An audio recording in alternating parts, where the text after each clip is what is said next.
Amazing. I see Team Kekel is in the building. Welcome on board. So, ladies and gentlemen, you can join the conversation by actually requesting to be a guest on TikTok. You can ask those questions and we can answer them. Steve Wazahara from Donholm. Amazing. Louisa from Nax Vegas is represented. Tusiyenge Andrew, I see all of you are here. So you can join the conversation by actually asking to be a guest on TikTok. We can have that conversation. I know this is a conversation that most of you will not take it easy and lightly, but it's for education purposes, so we'll do what we have to do. Hannah from California, Karibu. All right, so we'll have to do it anyway. So if you feel like you need a conversation with us, you can do that, or you can join Health and Wellness Sport on YouTube and ask your question on the comment section. I'll read it and respond. Okay, it's going to be a little bit longer conversation on this one, but I hope that I can actually address all the issues that come with semen retention, that come with ejaculation and all that, so that by the end of this conversation, we will have few questions as we move forward. All right.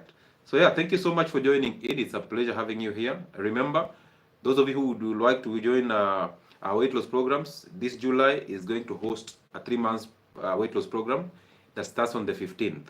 So if you wish to join that group, you can simply use the contact that we use for either physical and online consultations, the normal contact 0707 07 47 22. You can use that contact to book a slot for that program that starts on the 15th of this month and lasts for 3 months. It's an amazing program. You won't regret it. So yes, and if you wish to consult us, you can use the same contact to do either an online consultation or a physical consultation that happens in Nairobi at the end of the month. Karibuni nyinyi wote, and let's start. All right, listen. This conversation is brought to you courtesy of most women. All right. A lot of women are complaining about men having problems with erections. Their men, for that matter, having erectile problems, and it's getting so obvious that about 2 to 3 women in 5 are actually complaining about their sexual experiences with men. Some of the women are complaining that they don't get orgasms and all that. They even forgot about orgasms, which is 𝗕𝗘𝗧𝗘𝗡𝗥. Okay, and some men in their defense, they come out and say a woman's orgasm is not as important. All right, ladies, do you think a woman's orgasm is important? Because men are saying women are receptors, they're supposed to just receive and have a pregnancy and that's it. So men are saying sex is supposed to make a woman pregnant, and if that's not the case, then there's no fun. But we realize dolphins, baboons, and women and humans have sex with the sake of enjoyment and not necessarily getting pregnant. But the weird part is, at this moment in time, we have sex all over. Now listen, ladies, Steve Harvey lied to you that you have to keep a man waiting for 90 days. You will be so surprised. This man can wait for those 90 days. Hey, he can wait for you for 90 days. But what you should know that this man on the side is very busy. All right? He's busy having sex. Because if you don't give it, just the same way, if you don't give medicine in this hospital, there's a chemist out there that wants to make profit. They will sell the drugs. They will do that. How many of you have bought amoxicillin, 100 shillings of amoxicillin in a chemist, yet it's an antibiotic that is supposed to be given full dose and on prescription? How many of you have bought over-the-counter medication? You go to this hospital, you're told, no, regulations, you cannot get tramadol here. But in the next pharmacy, there's tramadol being sold. It's the same scenario to sex. It's being peddled everywhere. Women on Instagram are naked. There are dating apps that are always there. Now there's an app that you can actually order for a woman where you are, and she will deliver herself at your doorstep. Yeah. Tinder is there. Hey. So we have all these apps that are actually selling sex to people. So if you don't offer it, it's going to be offered anyway. And that becomes a serious challenge because sex has become so obvious that it has actually lost value. Possibly that's one of the reasons why we have a lot of erection issues out here. Okay, so I'm working with a lot of clients who come in as women, of course, and these women are constantly complaining about sexual experiences, that their men have no sex power, that their men are struggling with an erection, that they forgot actually about the sex. And I'm wondering what is actually happening. Is it because men stopped focusing on the sex and then they started focusing on the goals? Is it that sex is so destructive that now men have to pause and focus on the goals and then sex comes later? Is it like sex is a responsibility to a man, or is just a duty, is just having fun and we move? Is it because there's so much toys coming into the market and men are now scared of competing with electricity? Because I can assure you, you will fail terribly. Competing with electricity is a failure. You can't, man. You cannot stimulate that that which has not been stimulated by electricity, or that which has been constantly been stimulated by the electricity. You will fail. All right? Is it because there's so much sex addiction out here and people actually struggling to win off these addictions, and now they cannot relate or they cannot have this satisfactory sex with one person, so because of the addiction all over? And that also comes in as a result of availability. Are you? Yeah, somebody asked me, do you think people are addicted to sex, or is just masturbation that's actually... Anyway. Let's start. Ladies and gentlemen, understand this, men. This is a conversation for you. So if you hear me saying ladies and gentlemen, simply know I'm trying to bring forth women who are actually complaining in this conversation. But listen to this.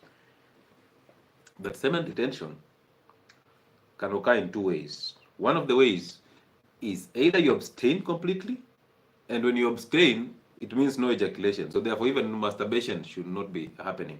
Because most of you will abstain and they say now we are having safe sex with our hands. So you either abstain completely, therefore no sex or no sexual experience or no masturbation. And number two, you can have sex, get an orgasm, but don't ejaculate. That is where we draw the line, right? Because men, when you tell them that ejaculation and orgasm are different, they tell you, no way, no way, no way, brother. They've been conditioned to understand that actually ejaculation and orgasm are the same thing. This is one of the reasons why when a man is ejaculating or when a man is coming, they are holding so tight to a woman. Ladies, by the way, if you ever have a sexual experience with a man, and within the first 1 minute or so you hear him saying, oh shit, please prepare yourself to get an orgasm in the next 10 seconds because it's a wrap. Aya, hey. The room is still becoming hotter. So if you hear him saying, oh shit, you understand that the police officers are on the way. So please prepare yourself to get an orgasm in the next 10 seconds. If not, you will constantly complain that this is a 1 minute man. It is not his problem. It is you who, who served thick thighs. Now you see, the reason why you should lose weight. So anyway, so hold back, because there's that feeling good, man. There's that feel good effect. And you will feel it from far. You will feel that feel good effect. And then there's that release. So most of you don't even know the difference because you don't pay attention to the sexual experience. You're actually just paying attention to the release and you want to sleep, because some of you use an ejaculation to fight insomnia. So you just want the ejaculation and that's it. How many men during the sexual experience in the morning, they are not in a mood to ejaculate totally, but even the woman is so tired in the morning already. It's morning. We've had the morning glory and it's already okay. She has had all her orgasms. But this guy is still holding on so close because in his mind, he just wants to release. I must release. Man, it is not a must. It's not a must. You are so tired already. But even your organ is shrinking out. But you're still fixing your mind. You know what? I have to finish this. Hey, Brother Bernard, please, I have to finish this. Why? It is not necessary. It's not. No. The ejaculation is not necessary. You already gotten orgasms along the way. You just didn't pay attention because your mindset is already controlled that this release is the orgasm. They are two different things. The feel-good effect that you'll actually feel it from your spine all the way as it's coming. And women most times will feel the swelling of the penis. Possibly one of the reasons why they hold you tight. And there's some of them say, oh, there's some heat that is coming in. So when you feel that heat, this is when you're connecting with a man emotionally. I'm like, So you hold on to this man, and then later on you're like, mimi tena nimeze P2 highways. I'm like, but you're the one who actually pushed for this agenda. How many men have the discipline to get that feel good effect and then be aware that this is a point of no return and simply hold back so that it goes back and they push it through the spine and back into the brain? It is an amazing feeling. Therefore, this is to tell you that actually men can have a double orgasm. Men can have a double orgasm. I remember seeing you in a rehab. I hope you're not addicted to alcohol. Amazing! Were we in a rehab with you? Hey, which rehab? I'm glad that I actually walked out of that rehab and you're still there. Yeah, you're waiting for me to come back. Yeah. Now we are here rehabilitating people in sex. But anyway, seeing me in a rehab. The day you see me in a rehab, brother. You know, I come from a family where the top man is a priest. He's a preacher. This guy prays morning to evening so that this son of him cannot go into a rehab. And you're here saying that, bro, you will be cast. Chunga, mtumishi ako mahali already mate imemchoka kidogo. You are talking about the son. Mtumishi will send demons to you. Cast demons to anyway. So there's that feel good and that release. The release is the ejaculation. So that release was designed to make a woman pregnant. Get that point clearly. That release was designed to make a woman pregnant. What do I mean? I mean, anytime you ejaculate, stop thinking that the woman that you've ejaculated in is safe. There's nothing like safe days. Stop thinking that, you know what, now I've ejaculated. I am praying that this woman is now safe. Because I don't want children now. Because now you become clear in your head. Now you don't want children. Now you're thinking, you know what? Possibly this woman had an infection. Now I might have infections because some of the things that we actually get into, some of the things that we dip our sticks into, we realize they are not those people that we wanted to dip our sticks into. After the nut. Oh, you're like, hiya. Yeah, Roger be spending makeups. Roger be spending tattoos. Now you're seeing the tattoos. Where were they before? Where were these tattoos before you? Some of you take 2 for the road. Once you do this, and then you see the waiter, you're like, this one, I cannot live here without that waiter. Please give me that one. Make them 2. I don't mind a threesome. Now you take these 2, you take home. And once you nut, you're like, yeah. I can't even wake up again. I can't rise back to the occasion to actually service the second one. You're like, now, okay. She doesn't, yeah. So let's go back. So, feeling good, orgasm. Releasing ejaculation. If you hold tight to a woman, you will not know the difference between the two. If you're that guy who says, oh shit, you will not realize. You will simply release. And now, once you release, the senses come back. And once the senses come back, zero. At that moment in time, you're seeing all negatives in this woman. You cannot rise back. Some of the men, the excitement of a new catch. Most men are excited with the new catch, the new woman. All right? Once you get the excitement of the new woman, of course, we understand that where you're just coming from, you are an underperformer. So you're actually thinking that this will give you some validation. Because on a new catch, you can have an erection for about 5 minutes or so. But the moment you get the nut, the moment you ejaculate, bro, it's a wrap, because most of men cannot come back. They cannot. After the ejaculation, there's a refractory period, and then now the man erects again, unless you're on medication or drugs or under influence of something. Because most men have to ejaculate. Once they ejaculate, they have that relaxing phase, which is called the refractory period, and then they come back and have another erection. And possibly the second erection will last a little bit longer. Because the first one is excitement, you know what, the pre-cum is there and all that. So once you just get in, the police are here. But the next one, you can last a little bit longer. But how many men can actually stand the second one? Very few. In this generation, where men are drinking alcohol, they're eating a lot of inflammatory foods, they are ejaculating every single time, through masturbation and all that, they are watching porn, they are so weak in terms of the structure, they don't even go to the gym, they don't fast. They don't even take cold showers because it's July. Daktari, you said cold showers and it's July. I'm not doing that. Please, I apologize. This weekend, I'm not fasting because I have a family meeting, a gathering. We are eating goat. Or I'm traveling. I can't fast. So you must eat because you're traveling. These are the men who will not retain the semen. They can't. They don't even know. Actually, they're getting so upset with this conversation. They're like, huyu daktari na anaongeanga mingi sana. Hiyo ni controversial. Speaks too much. And those people who speak too much about sex know nothing about sex. Amazing, right? So anyway, so let me take you through phases of this retaining of semen, because I'll teach you on how to actually hold back and understand how to get better. But this is the point.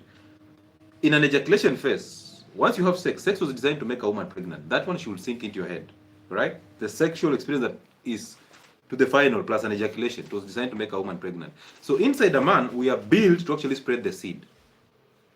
One of the reasons why men advocate for polygamy. Because one man can make multiple women pregnant within 9 months, but one woman can only get pregnant once in 9 months. So they use that to defend polygamy. Now listen, so the truth is, every single activity in the body of a man depends on the hormone called testosterone. That hormone is the one that is designed to actually make a man be a man. The physical structure, the physique, of course, the mental and the motivation, and even sexual experiences, the erections. All this is coming in as a result of this hormone that is called testosterone. Hey, yeah, I'll skip that one.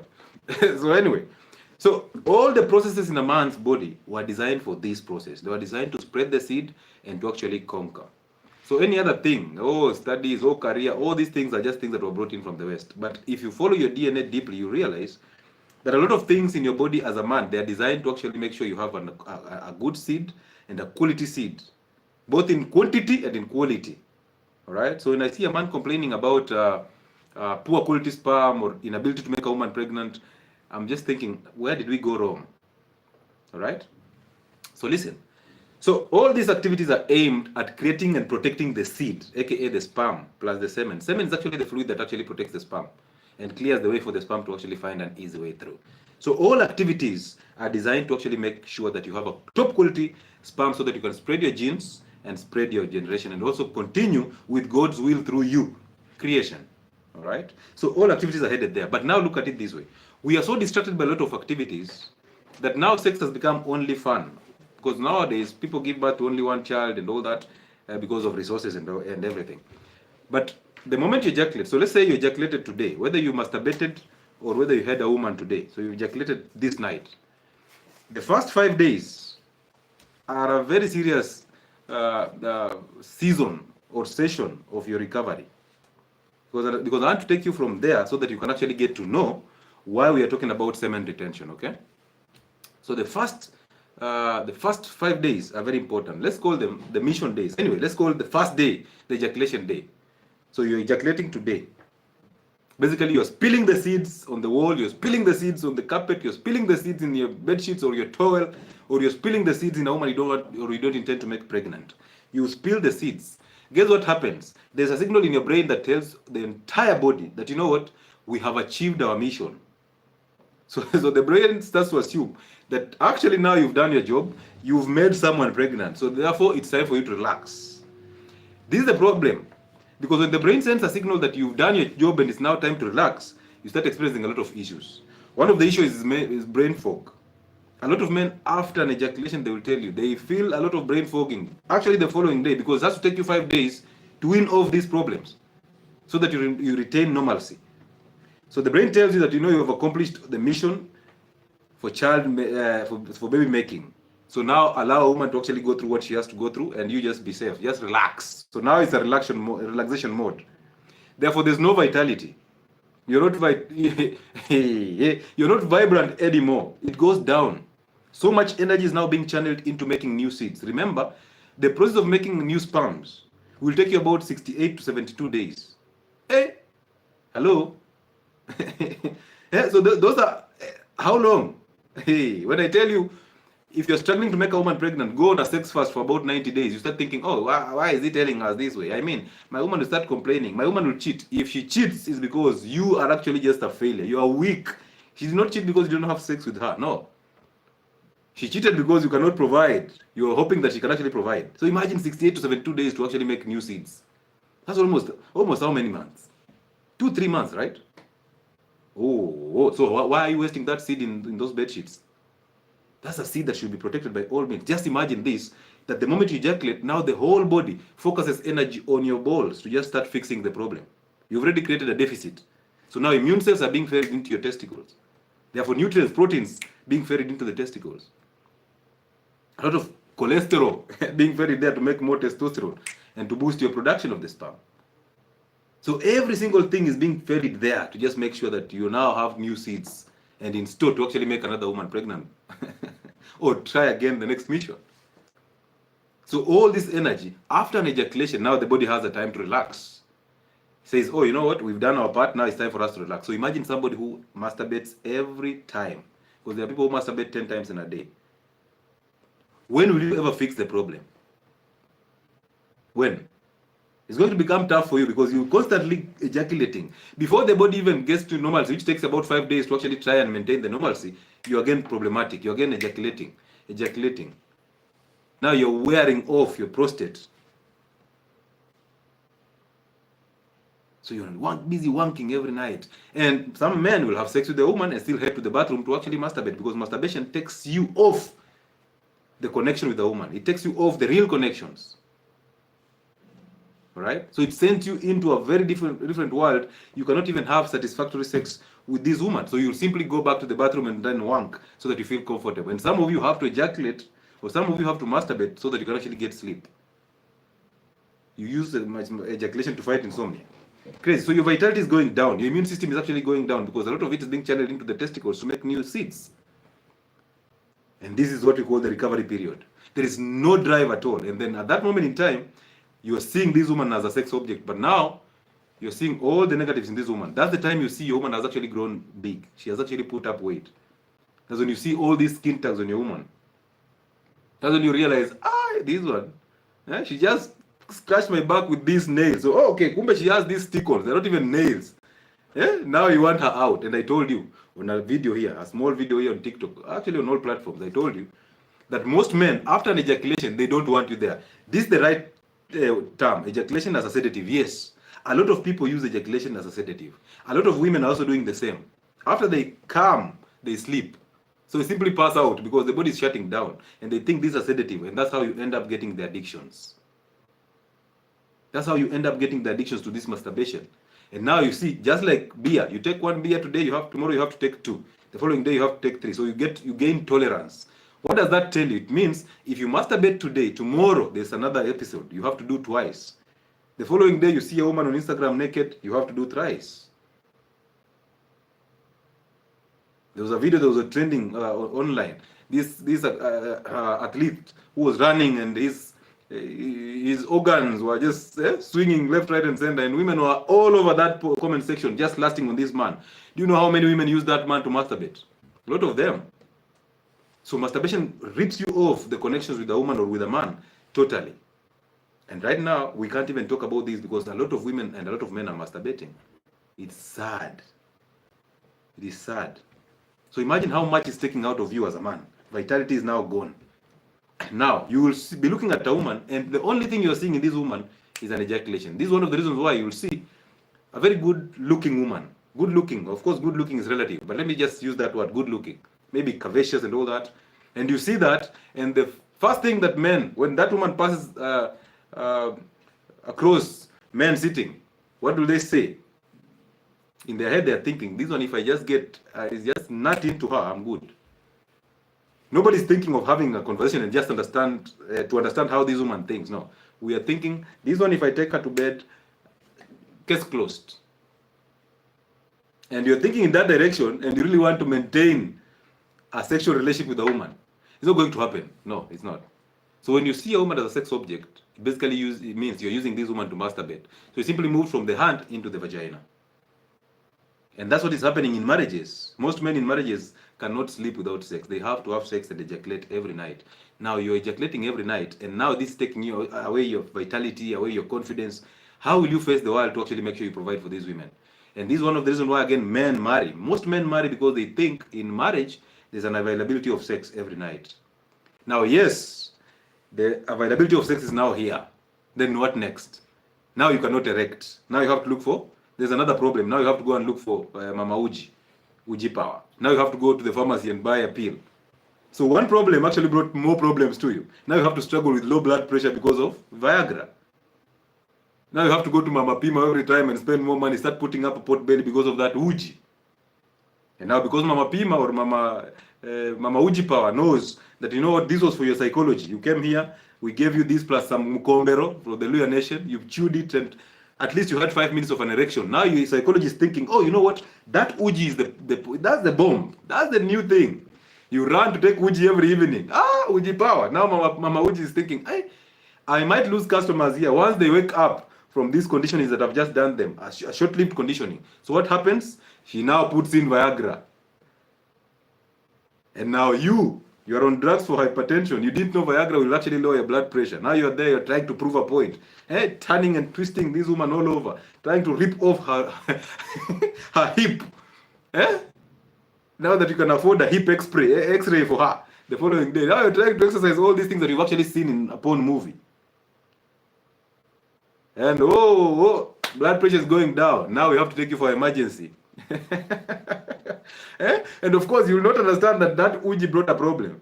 Tomorrow you come out of a ward, just been admitted for low blood pressure. You come out from that ward after discharge, you are running to Mama Uji again. Hey, the cycle continues. And now women have the power to adapt. The moment you go for that Uji power and you perform for 5 minutes, she adapts for those 5 minutes. So tomorrow you have to actually make sure you reach those 5 minutes, because the threshold you've set for yourself. Threshold. Some of you, a woman is coming to visit you and you masturbate before she comes in so that you can actually have a longer erection. Huh? So this woman is thinking, hey, my guy is a beast. Hey, this guy lasted for 30 minutes. Hey, this guy is not, no way. This guy just nyongad before you came in. Hey, pause.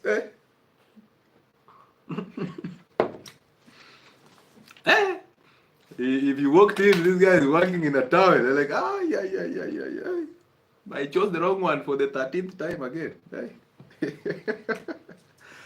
So during that period, we've said there's low vitality. This guy is just there. No energy, no motivation, no nothing. Number 2, anxiety comes in. Every man will tell you, after sexual experience, there's a form of anxiety that comes in. Where does it come in from? 1, sexual performance anxiety. Listen to me. Sexual performance anxiety. This word, you see, men, the moment you get into a sexual experience with the mind that how will I satisfy that woman, you lost the battle. The moment you take the battle out of you and put it to somebody else, you've handed over the power, you've lost it.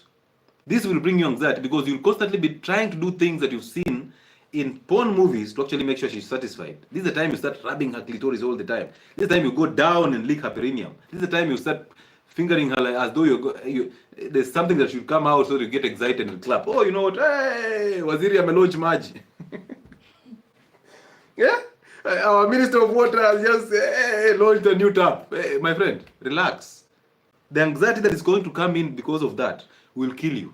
It will make sure you don't perform at all. I'm telling you the truth. Sexual anxiety performance. Actually, sexual performance anxiety is one big thing.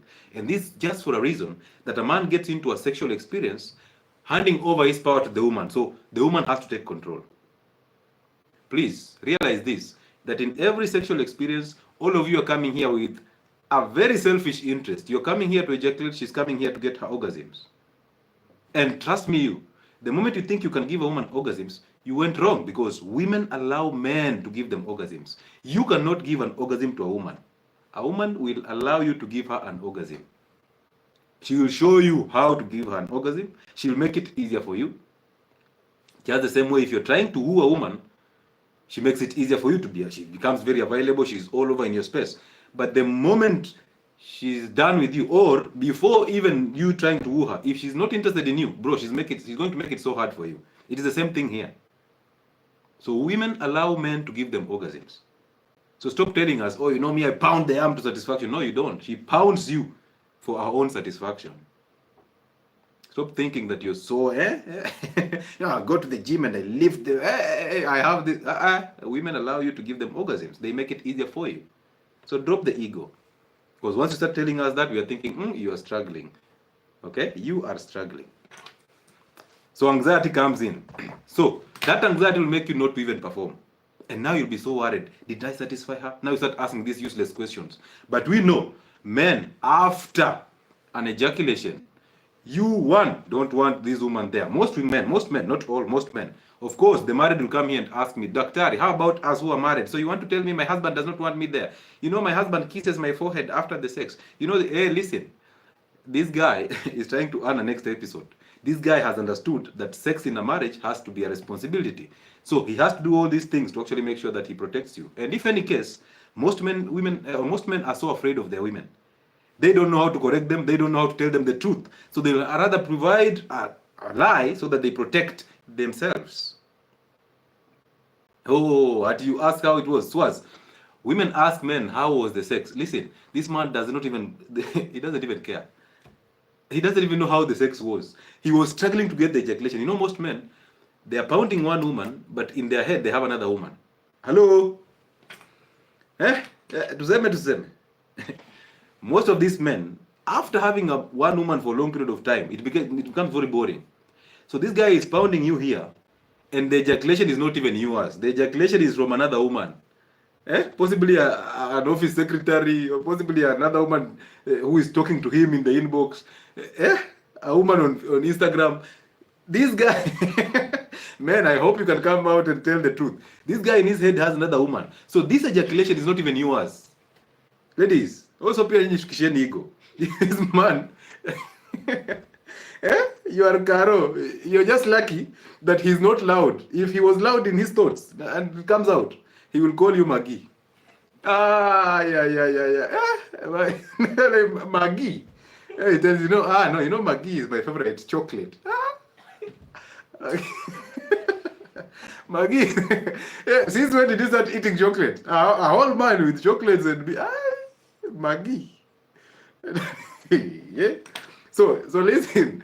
So that sex that you just had, you're asking him, how was it? This guy, if he will lie, he will tell you a lie, because that's what you can't stand the truth. If he tells you, you know what, I've been having our maid in my head when I was having that, that's why it lasted longer. Will you take it? At babe, you can be honest with me. Stop telling man that nonsense. Yes, you relax. Let your body relax and simply relax. Yes. I mean, we were using this for a sedative. Can we sleep now? Amazing, right? So anxiety is coming in. Have I made her pregnant? If I've made her pregnant, I don't want children. Maybe I was cheating on her and I have a wife. Now I've ejaculated here. I'm like, this is a mess. What will happen? Anxiety is coming in. Should I put her on P2? Some of them will even now decide to cook for you. Kumbe, in his pocket, he had carried 2 tablets of P2. Now in the kitchen, he's trying to play a gentleman. Oh, babe, just relax. Breakfast in bed. Just relax, mommy. Mommy. Let me make you something to eat. This guy is making something to eat and crashes the tablets into it. That's short tea. With 2 pills, you'll never get pregnant. Some of you are taking P2 without even knowing. That's why I tell you, most of you are taking these pills as groundnuts. But you don't know. This guy now, anxiety is coming in, thinking, where am I going to take this pregnancy? Now, this one looks crazy. How will my child look like? So you're like, okay. To protect my child, let me do the necessary. Let me just put, Uyu azime. Okay? Some of you had sex when you're drunk, so this guy did not even remember the experience. He was drunk. So he was under influence. Anyway. Let's keep moving. Number 3, brain fogging is coming in. After ejaculation, brain fogging. So therefore, no concentration at all, no need, no motivation for anything. I just want to sleep. So if we were honest enough, most men will tell women that, you know what, after an ejaculation, please allow me to sleep or simply disappear and then come back when need be. But now we are married. I married this one. So how can I look at her and tell her, you know what, after the sex, I don't want to see you here. Can you find another bedroom? Atunachobra leo siku ya maandamano. Bro, you remember those maandamano couples? They are no more. Married for excitement. No more. Now when maandamano is not in the bedroom, what do you expect? And women adapt. You have sex with a woman for 1 hour, she adapts to that 1 hour. She has set a threshold for you. Now it's you to beat that threshold. Oi. Oh well. Higher. After the first 5 days, so we're getting into the second phase of this. You ejaculated, now your body is trying to recover, or you've gone through the anxiety, you've gone through the mental fogging, you've gone through the lack of motivation and all this low vitality. Now you're trying to recover, right? When you're trying to recover, the second phase comes in. Let me just fix this TikTok. Good. Amazing. So the second phase is coming in, the refractory phase, where the body is trying to fix the immune system, the body is trying to actually now send everything into the scrotum to actually make new seeds and all that. We retain a moment of normalcy. There comes a moment of normalcy. I'm telling you this because I want you to understand why you need to retain the semen, unless you want to make the woman pregnant. So we have now this improved concentration, there's drive now, there's energy, and all this normalcy is coming in. But the truth is, men are masturbating and men are ejaculating every night. So when that is happening, how will you actually go through the refractory period? Basically, most men don't have the refractory period. That's why after 1 ejaculation, this guy is done. This guy is totally done. Most men, that's what happens. Now, there are women who, most men say, I've heard men saying, this one has sex power. Basically, a woman who has sex power, in her looks, she's not that good. The facials about 45 and below. But but when say there's this woman that when you ejaculate, you want to actually smash again. I'm like, eh? So it's just one woman who has this sex power. Is it a sex power, or is it that this woman is the one that actually allowed you to remodel her into a slut? And now the slutty nature in her is serving you right. Is it actually sex power, or is it that you converted this one into a slut and now her slutty nature is serving you? Man, answer that question. Do you think it's the woman that you converted into a slut, her slutty nature is now serving you? And when that slutty nature dies, it's a wrap. So as long as she's still riding you, as long as she's still doing those crazy things, inserting those fingers all over, as long as she's doing these things and going down on her knees, she has sex power. But when that falls, when that sex power disappears, it's a wrap. So are you being honest when you're telling us, oh, you know what, this one, yeah? Are you being honest when you're telling us this one is my type? Why do you even have a type? So you men, please bring your answers forth. Don't be that person who settles in my comment section to actually answer there. This is the conversation we need to have with you. So before we train you on how to, because most of you, when I put out a video on semen retention, you're quick to tell me, teach us about it. We cannot teach you about things that you're not even willing to practice. You're not even willing to actually attempt. How can I even teach you about semen retention when you still addicted to masturbation? When you cannot even fast? When you cannot even perform the CPD consistently? Consistency, patience, and discipline. When you're somebody who cannot hold back and you don't want delayed gratification, you want instant gratification. How can I teach you how to retain semen when you look at a woman and all you see is an ejaculation? How can I teach you these things when the entire phone history, the Google history is full of pornography? You've explored all these pornographic sites. Now you're actually going for other men having sex. And I tell you for free, men who watch porn and use porn for sex, these are men who actually, inside them, they have this gene of gay. Just stay patient, ladies. You will hear him asking you for the 𝗕𝗂. And I told you, any man who asks for 𝗕𝗂, any man who asks for 𝗕𝗂, ladies and gentlemen. All right, allow me to introduce my platforms. Health and Wellness Spot on YouTube. If you've never subscribed to my YouTube channel, ladies and gentlemen who are on TikTok, please move to YouTube right now. We are doing a live there, 87 people there. So you can join there and just simply subscribe and then come back. Health and Wellness Spot. I have a second YouTube channel called 𝗥𝗘𝗧𝗘𝗡. 𝗥𝗘𝗧𝗘𝗡 is a platform that we roll conversations that are all intended to fix identities.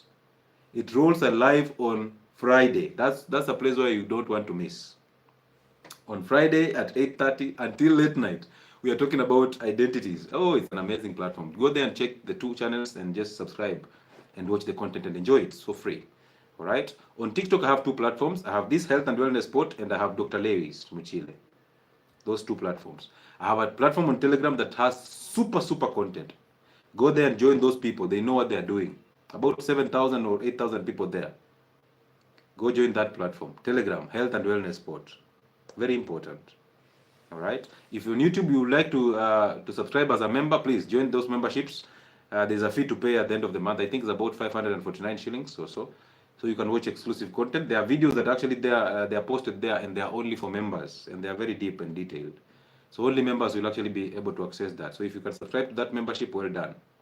All right. On TikTok, the subscription videos, if you can do that, amazing. Oh, done. Charge. Thank you so much, Changed, for going there and subscribing to my YouTube channel. We are 37,000 and something. So please go there and make it 38,000, because we are 329 people on TikTok. If all of you flock on that YouTube channel, I'll be so glad. Right? Yes, as we build you, you build us also in terms of numbers. Thank you for doing that. Also, we sell merchandise, fermented cabbages, sheep tallow. We have roasted coffee and grounded coffee, and all those things, the t-shirts and all that. All of them are at Imenti House. So you can simply contact the gentleman called Brian, or you can contact us through this contact that Team 𝗥𝗘𝗧𝗘𝗡 has posted there, 0707074722. That is a contact you can use for any merchandise if you would like to, or the contact for Brian. It's all on my platforms except on TikTok. Another thing, this contact 0707074722 is a contact that you can use to book an appointment with us, either an online consultation or a physical consultation. Physical consultations happen the last week and the first week of the month. So the last week of the month and the first week of the month in Nairobi. Number 2, online consultations happen every single day.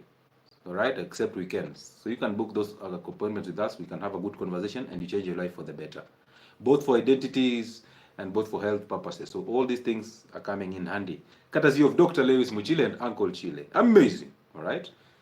So do that. And then we have a weight loss program that's starting on the 15th of this month, a 3-month weight loss program. I actually suggest that most people can actually join this 3-month program. Why? Because this one, it's a gradual process. The 2-month program is an aggressive one.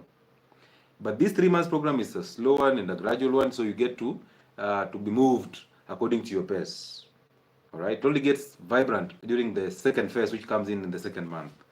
So yes, you can join that. Use the same contact to actually inquire and simply join in, and let's see you there on 15th. Amazing. Let's go back to our topic. We've come out of the refractory period. Okay, so now we are out of the refractory period because we are now getting this super energy and all that. At this moment in time, you start realizing that possibly sex is not that important. And that can be a serious challenge, because once that sinks into your head, either you're starting to avoid masturbation, or the reflux or the fallback can actually be very dangerous to you. You can actually fall back and become an addict. So this is a very delicate stage that if you walk through it, you will now have the power. Because once you walk through the refractory period, there is now that 10 days to 30 days of power. At that moment in time, power belongs to you as the man. So then the thing that you should target for you to change any behavior, whether you're trying to win off masturbation, whether you're trying to understand yourself in terms of the body, and whether you're trying to actually learn a skill, and one of the skills is semen retention, it will take you about 21 to 30 days for you to master that, for you to actually win off the bad habits. Remember, you don't win off bad habits, you simply transition to good habits. So you must substitute habits. So these people tell me, I want to drop masturbation, I'll drop masturbation, and then you judge yourself for actually trying to drop masturbation, and then you failed. You will keep on failing. Why? Because you're trying to drop one habit instead of trying to substitute the habit. The best way to change a habit is to substitute it. So for example, if you're somebody who drinks alcohol in the evening, simply go to the gym in the evening. Right? If you're that person who actually constantly has an ejaculation and masturbation in the evening, find a book and read at that moment in time. Distract yourself a little bit. Get off these social media platforms that actually sex is hypersexualized. Okay? Women are hypersexualized. This will actually make sure that you actually win off these habits. And it will take you about 14 to 21 days to win off a habit. Once you cross the 21-day mark, now you are a guru now. Now you've actually taken control. There is super energy in you. There is super awareness inside you. Now you start getting the spiritual awareness, and wakefulness. And this is where people start asking, how did you end up here? What are you doing? The skin looks very well. You look so disciplined. What is happening? Your body is looking in shape. What are you doing? What they don't know is there's a process to attain that. And most people don't like the process. Most people want quick fix. Most people want results. That's why diabetic people will eat all the bad foods and go ahead and take the pill. That's why you talk to somebody about diets and they ask you, how about drugs? That's why you tell somebody about fasting and they look at you and they're wondering, what is happening to you? Why would I starve and I've actually accumulated a lot of money of these channels? So now I have to eat well, and you're telling me not to eat well? So therefore, if somebody walks into a consultation room and they have these conversations, healthy conversations about lifestyle and diets, they are wondering, why am I not given drugs? Because you've been conditioned to think there's always a pill for every ill. Walk out of that generation. Walk out of that nonsense. You're better off without pills. You're not designed to take pills all through, okay? And most importantly, how can you even take a pill to get an erection? Something that you can actually get every day. Because a man is supposed to get at least 3 erections in a day. In the morning, you're supposed to be very firm. And most men in the morning, that's when they have sex. Because they know, at this moment in time, they can actually fight, you know? They can fight their insecurities. And then they want to remind these women, you remember that morning? You remember, hey, yet, Jana Gioni, this guy could manage 4 seconds. And now his memories. Hey, I remember that morning. Hey, it should rain. It should rain every morning, because when it rains, hey, it pours. Yeah? Or rather, when it rains, we pour. I'm like, hey, that way. So now you want it to rain every day so that you actually now pour. We are telling you don't pour. So this time, 21 days to 30 days, 30 days and above. Oh, at this moment in time, you look at women and have conversations with women. You will not just look at women and try to think how to get them in bed. Because I also understand that most men go to bed knowing or figuring out new ways to actually earn a new organ. Hello? Take that statement very deeply. Most men go to bed trying to figure out how to get a new organ. Hii siko hapa imezaa. And that's why women are getting pressure. That's why most women are doing CS. Because when they do CS, they know their organ is still intact. Now, the grip is there. So this man can, that grip is a setup. A man who cannot hold the semen, you introduce the grip. Where? Yeah? So you ladies want the grip, and at the same time, you want this man to last longer. Yeah? Ama mimi ndo naona vibaya. Eh? Haya. Mtanikumbuka. You will remember me. Wewe taka grip. Utaki kuzaa naturally, unataka uzae na CS. You want to give birth through a CS. And maintain the grip, right? And then you still want that man who is growing fat besides you. You want him to actually maintain retain his semen with this grip of yours. Yeah. Haya. One of the reasons why we are rolling this conversation again is because of women, right? A lot of women are complaining that they are being forced to be on hormonal contraceptives, and they are asking, hey, Daktari, why don't you hold this conversation with men? Why can't you even hold men's forum so that these men pay and attend these forums? And I'm telling you this, a lot of men, the only reason why they can attend these forums is because you've pushed them. All right? You see how they become defensive. The moment a man ejaculates, because we know, when we pound the arm satisfactorily, inside us, we always have that feeling. Yeah, this time, I performed. This time, I killed the show. So we know. So the moment I start asking you these useless questions, just know, I have doubt inside myself. I'm also thinking, this one today, I don't know. And if I'm paying attention to my woman, I'll understand this is how she behaves after she has her orgasms. So I'll know. So therefore, if I don't hit that notch, sometimes we try. We just almost there. And then, the police came. So now I have to find a means to actually make sure your police can actually come also and protect you. So that's how I end up bringing in the finger game. I end up bringing in the toys. Oh, we know we need to make this more exciting. Now I come with all these fingers. And my fingers have very big nails and they're dirty. Ladies, they are dirty. Now what am I introducing there? Now most of the men have this, those people who, when you're on harufu ya mdomo, those men who have a very smelly mouth, they don't know. You know that? Because if they knew, they would fix it. So they don't know. Now this guy, imagine a guy you cannot kiss. You cannot share a kiss with. This guy now is busy. He's busy there. Hey. Now here in your head, you're thinking of, hey. Some of you are thinking, Dr. Lewis was talking about this. Now you're judging this guy here. This guy is here. You're judging him with what Dr. Lewis was saying on the live. Wewe. Your men are now coming in my comment section and spitting all the fire in my comment section. I'm like, what is wrong with this one? Where is the father? Where is the identity? Kumbe, you're the problem. Every day you're telling your man, Dr. Lewis said this. Hey, wewe. Tawachwa. I'm going to know Dr. Lewis. Go and see that Dr. Lewis. Because most of you can't even kiss. This guy's mouth is crazy. His mouth is like, we are the colleagues in office, we know it. So we are actually wondering, how does he... This guy is telling us a story about how he went down there for 35 minutes. I'm like, 30 what? You just, hey. 35.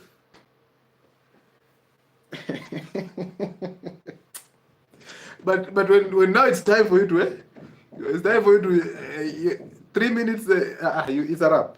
So 35 and the mathematics is not mathing, right? So let's respect the mouth, please.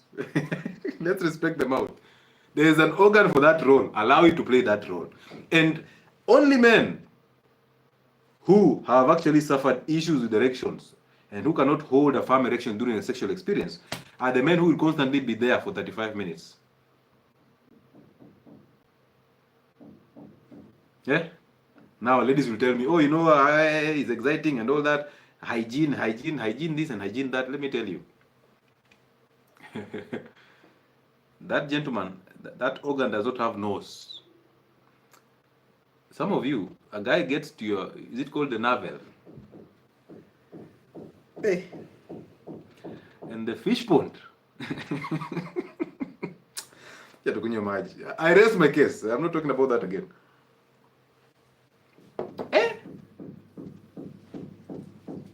Haya. Mi endeleeni kutaka. Endeleeni kusema, oh, Dr. Leo is a Jew. You don't know how good that is. You don't know how, when a man is licking there, he's actually connecting with you. This guy is like, this guy will get to your navel, and that fish pond will actually make him. Have you ever seen a man during a cold weather, or a man who just come out of the shower, a cold shower? Do you see how that thing shrinks? You can even be tempted to think, is this the same thing that I saw yesterday night? Ladies, you know these things, right? So you will see, so this guy gets here and the psychology gets off. Now this guy will retain semen automatically. This one you don't even push him, he will retain the semen. So there will be no pushing him anymore. At this moment in time, it is so voluntary. This guy does not want you. Taki. Watch out, retain semen. He will actually tell you, I'm on a 90-day sex fast. Here, he's trying to recover from the shock that came out of. Some of you bend all over. You asked about something, you say, oh, my favorite sex position is bending over. You bend over and now the fish pond is there and now this guy is like,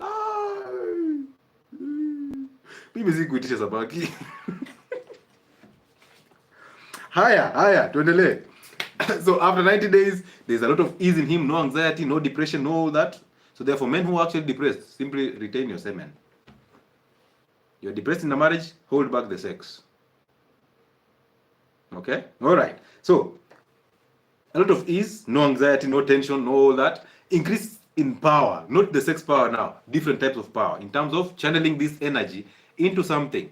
This is one of the reasons why men, they say a life of a man starts at 40.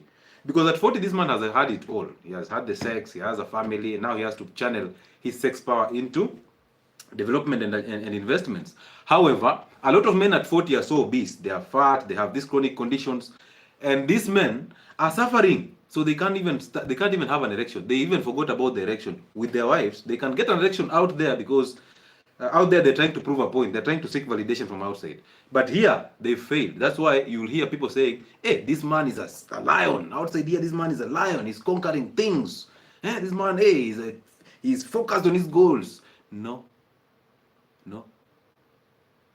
Mr. Chairman, with that pot belly and you're focused on goals, which goals? Your first goal should be your health. You are trying to redirect this energy into your work so that huku nyumbani, it doesn't matter anymore. You want to get validation. So you're actually trying to cover up.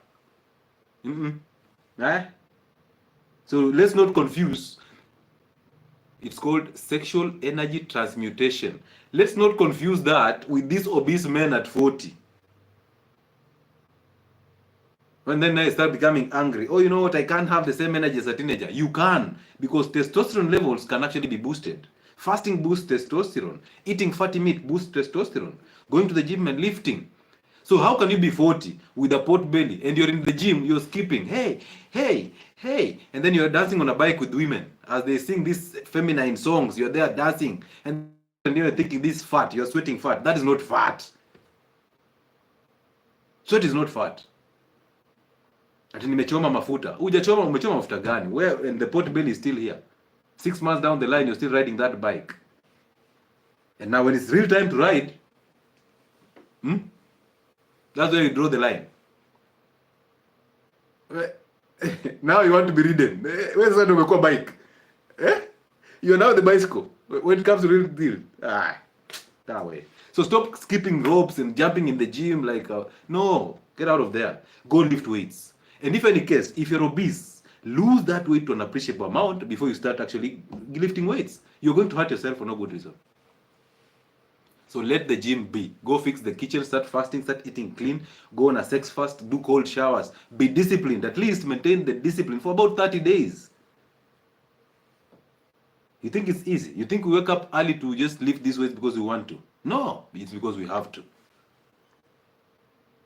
At dog, have you tried stand-up comedy? Eh. You know, comedy is where you want to do something so that you get validated, and then you get paid for that validation. Now for me, if I had 2 people on this live, and these 2 people are so serious they can't laugh at anything, I am so good to go. You know why? The reason why I bring in some comedy and some real life situations is because I want you to relate. Once you relate, you become self-aware. Once you become self-aware, it becomes easy for you to fight these battles. And if you look at my lives, you will see there's always a way I'm trying to make sure that, one, I maintain you, because it's not easy to maintain you in these lives. That is one. Number 2, I want to make sure you understand health in your language, because we have actually made the medical profession become a super thing, so that a doctor is now a second to God. It's a second God. So now everything he says is true. That's one thing I'm getting out. Just because I went to medical school or a pharmacy school or a nutritional school, it doesn't mean I can dictate things to you. Okay? So what I do is I try to make it so interesting so that I hold your attention here and you can easily remember it. Because if you remember the joke, simply the brain works that way. It associates things. Right? So if there's a joke, you'll simply know this joke was said because of this. Now that is the message already gone in. But if I bring the message alone, who likes to listen to health content? Who likes to listen to health content? Most of you are thinking they're healthy. Most of you don't have any issues in terms of health. Most of you are not sick. Most of you want to be in a gossip channel at this moment in time. But I have to put you here. I have to maintain you here so that you get the point. Because once you get out of that gossip, you still remember your health is your first wealth. So I have to make it interesting. I have to make it exciting so that you can actually get the point. And I'm glad that you people get the points. Amazing, right? Amazing. All right, let's continue. Any question? I think I'll take in some conversations before and some questions before this.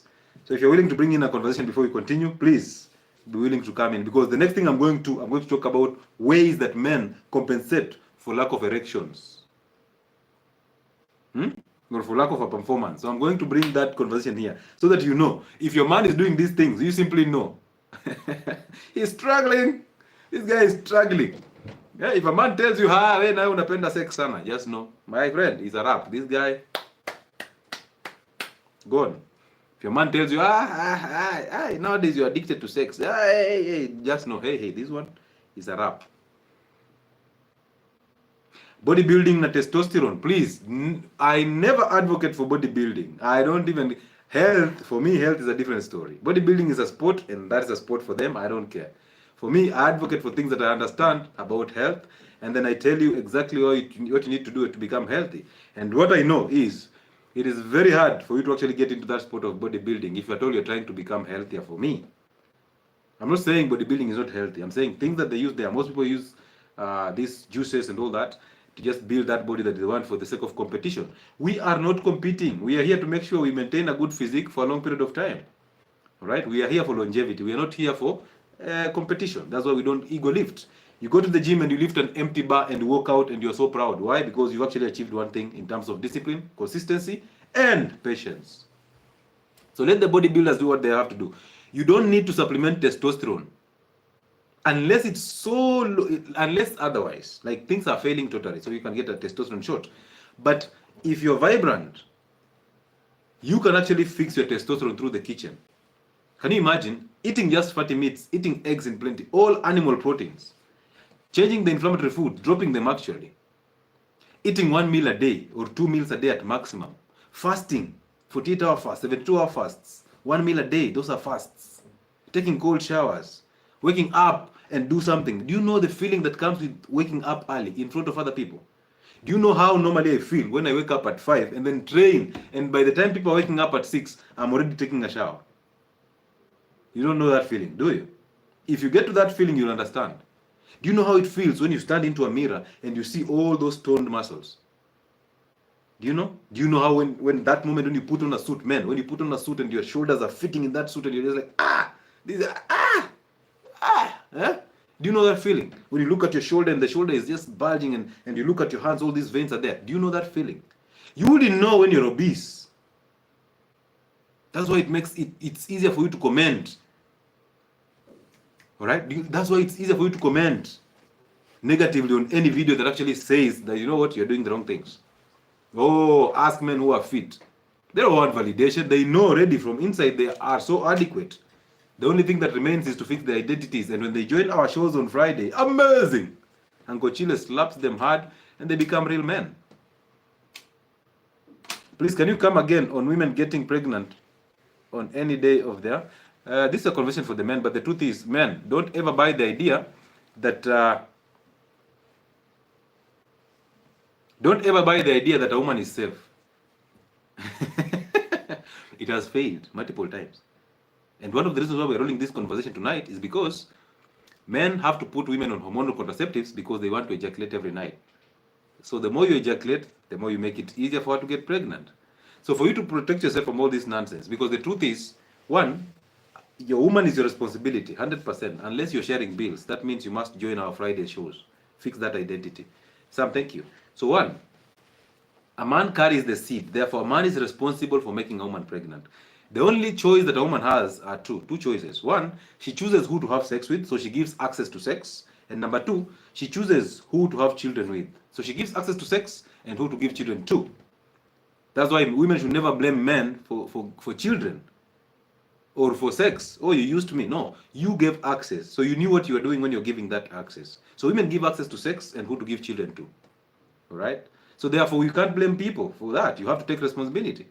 So if you choose the wrong one to actually give the organ to and then give the womb to, now the responsibility has to become, it's crazy. So men, because we are the ones who actually harbor the seed, if we don't plant the seed, the woman will not get pregnant. So we actually are the ones who are supposed to control birth and not the women. But how many women are on contraceptives? Women are on implants. Women are on depots. Women are on IUDs. Women are on patches. Women are on pills every single day. Why? Because they are thinking, they have been conditioned to think that they are the ones who can control birth. And part of this conditioning is because of the weaknesses of men. So men have become so weak ejaculating every single night. And the only reason why a man will ejaculate is because, one, they have to serve their dopamine. There's another reason. Oh, you know, if I don't ejaculate, my woman will get angry. Oh, she will think I'm cheating. Oh, she'll think she has not satisfied me. Now you see you're handing over the power to the woman. I've told you, in that sexual experience, everybody is there to serve their selfish interest. So this woman did not even think of you having another woman. She was just there to have her orgasm. The only reason why she's thinking you have another woman is because you did not satisfy her. You did not give her an orgasm.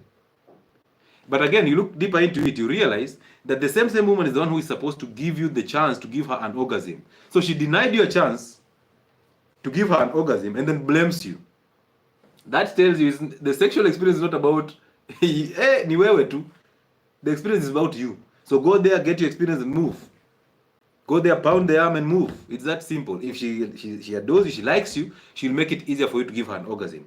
If she dislikes you, or if she wants a favor from you, my friend, you will dig that well and there's no water coming out of that well. Oh, you'll come out with blisters. And then she'll blame you. That was rough. That was rough. Eh? So be careful. Some of these things, they are lies to actually manipulate and control you, because a woman is always intending to control a man. So if you actually hold back that control, you have her in her anxiety. If she's in her anxiety, the more she stays with you. Okay? In her head. If she settles and figures you out completely, it's a wrap. Men, take this serious. If a woman figures you out completely, she knows what time you'll come back home, she knows your investments and all that, she knows everything about you, literally everything. You think that is love. She's going to press next so fast. She's going to figure. Remember, these people are not loyal to you as a man. They are loyal to how you make them feel. So they are loyal to their own feelings. So they come into a relationship with a selfish interest. So do you. So the moment you start thinking about her, how to satisfy her, how to be her, you're missing the point. Simply fix you. When you fix you, she aligns. They are so good at aligning. But you go there with the intention of actually acting porn. And then pound her for 1 hour. And then tomorrow come out and pound her for 15 minutes. You'll have to answer that. Okay, Daktari, nowadays women masturbate a lot. We don't get that thing we used to. Let me see, we used to get before. What is that thing you're talking about? What do you mean by that thing? Do you mean the orgasm? So you cannot say the reason why you're using a toy or the reason why you're masturbating is because your man does not satisfy you. That is a lie, because I know women do these things for their own selfish interests, because of curiosity, because they've seen that, because the other women have talked about it. So it's all about curiosity and their own selfish interest. It's not about the man. Because look at it this way. How would it be that you are blaming a man for you masturbating just because he did not give you an orgasm, yet it is you who allows the man to give you an orgasm? You know very well. You know very well, if you put that toy inside there, you will not get an orgasm. You will not. Let's say you have a dildo, you put a dildo inside your vagina, you will not get an orgasm. There's a way you'll have to do it so that you get an orgasm. You know very well. Unless it's electricity that is vibrating. So why would you blame a man for you masturbating? Is it not just a selfish thing that you did? Is it not just you making the wrong choices and decided, you know what, because I've seen other women doing this thing, let me try it and see how far I can go with this. And then day in, day out, you're doing this, and then you become addicted to it, and now you have to blame this guy. This guy cannot compete with electricity. This guy cannot compete with your toy. If any case, this guy cannot compete with your mindset, because your mindset is on the toys. Just the same way, a man who masturbates, a woman cannot satisfy him. He will have sex with you and still go to the bathroom to wank. So these are selfish interests. This is something that you as a woman, you decided, I'm going to do this for your own good and interest. So you cannot blame the man, right? Because you give the man a chance to give you an orgasm. You allow him to get you an orgasm. If you don't allow him, it is not happening.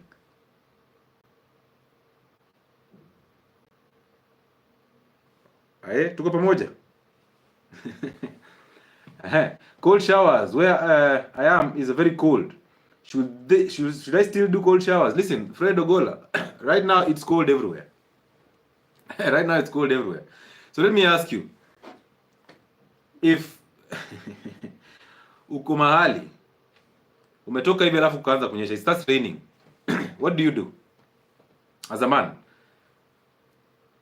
If you're somewhere and then there's no sheltering around, now it starts raining, will you come out with pneumonia? Will you come out sick? Will you hide yourself under a tree, or you just walk through the rain? Ideally, cold showers are the best thing for a man. Cold showers are everything for a man. You're not designed to have hot showers. Cold showers are everything for you. One, skin problems. Hot showers rip off your skin of essential minerals and oils. That is one, you'll have very bad skin. Number two, every man should come out of the comfort zone. You see, a man's life is not easy. Okay? A man's life is not easy. Out here, you fight with other men to make sure you provide. Imagine that. Very selfless.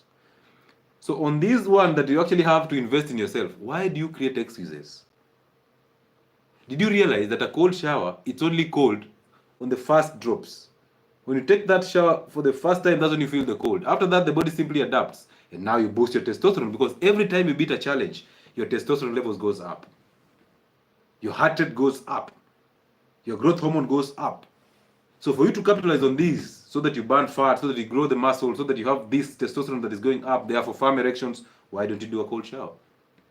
It doesn't matter the weather. Athletes do this to heal inflammation. They sink in, they plunge themselves into an ice bath. So you want to tell me a cold shower is more dangerous than an ice bath? So you can complain about the winter and then think that a woman is coming in to give you the warmth. By the way, did you know that the moment you take a cold shower, you'll not feel cold anymore? Because your external temperature has gone down. Now the internal temperature is actually making sure that you have the warmth that you deserve. So manipulate the system, all right? Yeah, just feel uncomfortable. It's very okay to feel uncomfortable, because your life is not comfortable anyway. All right, any other question? Before, nobody wants to have this conversation, because you are afraid of the questions, right? Yeah, if it was something else, all of you would have requested to be here. Oh, you know what, Doc? Hey, Doc, let's talk about this. Most of you are afraid to even have this conversation. Why? Because you know the relevant questions that can actually expose you. I am not here to expose you. I am here to help you. My role is to help you. All right? My role is to actually make sure we have this generation of men that can actually take care of these women, both sexually, financially, physically, emotionally, all those needs. That's my role. So when I come hard on you, take it as a man. Thank you so much, Tabo. Take it.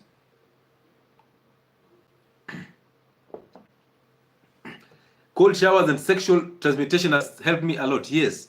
Whether you're intending to build a physique, a very good physique, whether you're intending to channel your energy into your job or your career and become the best out of that, transmutation of this sexual energy has to happen. Therefore, a man has to retain the semen, either abstain or have sex without having to ejaculate.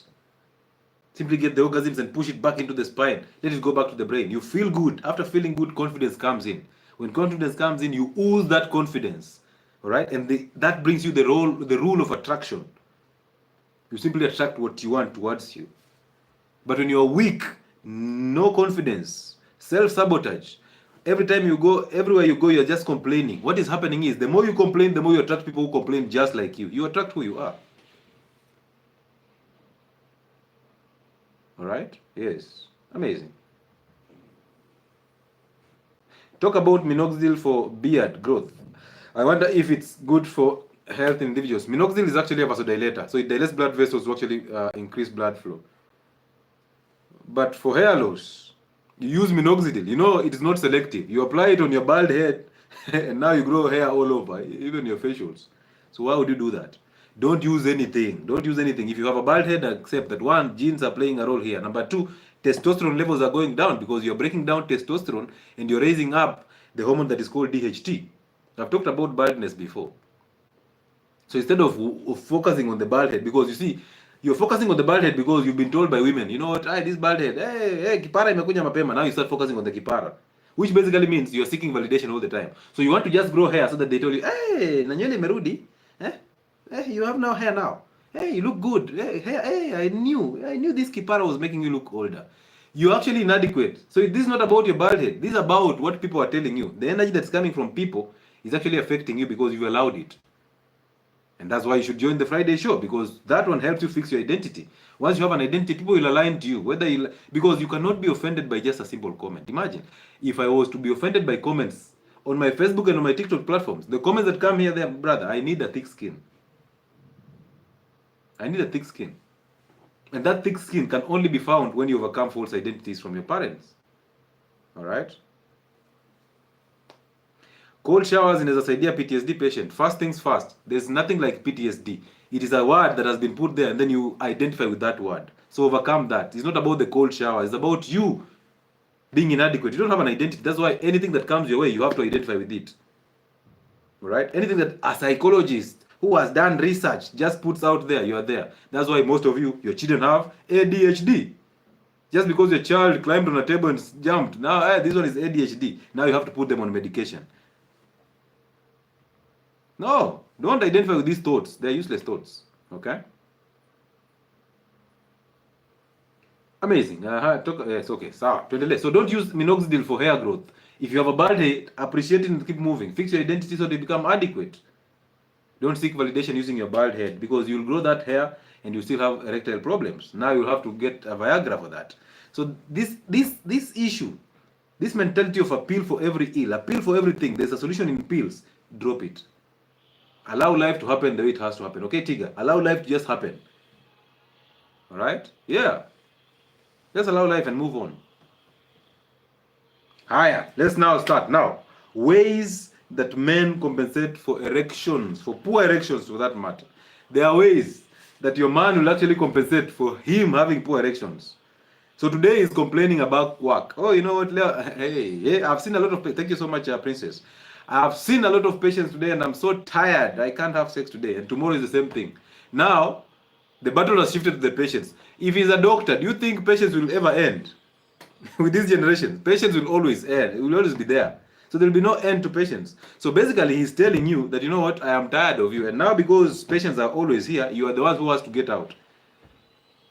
But this same person is having quickies in the offices, in the parking lots, in bars, on balconies. But when he comes home, apparently, I had a lot of patients. So he has time to actually go to a bar and drink. But he doesn't have time to have sex with you because of patients now. Where are the patients in the bar? Huh? Where were the patients in the bar? Doctor. And a lot of doctors are suffering from erectile dysfunction. Oh, you see a doctor with a pot belly, doctors with diabetes. Because diabetes is actually one of the reasons why people have erectile dysfunction. Yeah, Princess is feeling very, very excited today. Thank you so much for the gifts. Amazing. Amazing. So one way through which men compensate for lack of firm erections And poor, poor in bed, though poor in bed is relative. But let's use that term for tonight. If you are poor in bed, how do you compensate? Number one, people overcompensate in other areas. Which areas? Because you cannot erect and pound the arm to satisfaction, you decide, you know what, this time round, I'm going to use money. I'll buy this organ. Men buy this thing. Either directly or indirectly. They will buy sex. Imagine that man of yours who is unable to erect is on Tinder. Married men are on Tinder. Hey? Where? Those of you who don't know Tinder, Tinder is a dating app. Your husbands are on dating apps looking for new excitement. I told you, Mirema, I told you, Ruai and Ruaka, these men are there, they're paying rent for women, and the only thing they want is these women to step on their backs with high heels. So this man has a thrill. Some of you go to Dubai to just get these thrills. Yeah? So a man pays a woman to just step on his back with high heels. Aye. Now you become a donkey, or that you need pain to get an erection. So this guy goes there for about 20 minutes. They step, an hour actually. They step on his back.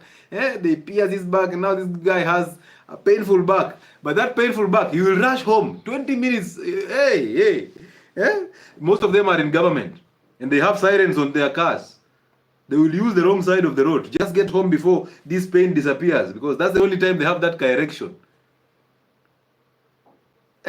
They are going against the traffic jams and just breaking traffic rules so that they get home, and by the time they're texting mama so that mama gets ready. Mama, before I get there, you must be ready. 20 minutes I'll be there. My driver is this guy is from Ruai. Those drivers, no wonder those drivers are busy chewing your women, because those drivers know your secrets. The security guys, the drivers. Higher. So we compensate so much. One, we give gifts. I told you before on Identity Fridays that please, women are not designed to be gifted. Women are designed to be rewarded. Listen. Higher, you will remember me. If you gift a woman, ego comes in. Develop some rights. If you reward a woman, let's say she cooks good food, and then you reward her with a dress and dinner. You tell her, you know what, put on this dress, we are having dinner tonight, and this is because yesterday you made so much very sweet food, so I decided now, you know what, I'm going to treat you to your favorite meal in your favorite restaurant. I'm going to take you for nyama choma, just put on this dress, let's go for dinner.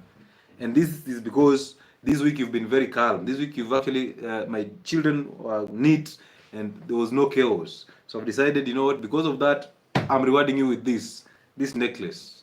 I think this looks good on you. Put on this type of shoe. Why? Because you gave me very good sex yesterday. So I reward you. So you reward a woman, she does better.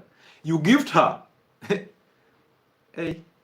And actually, I think most men who gift women are compensating. They are compensating. That's why they'll take a picture and then post you. And if you see a man posting his wife or his family, they are struggling. They are struggling.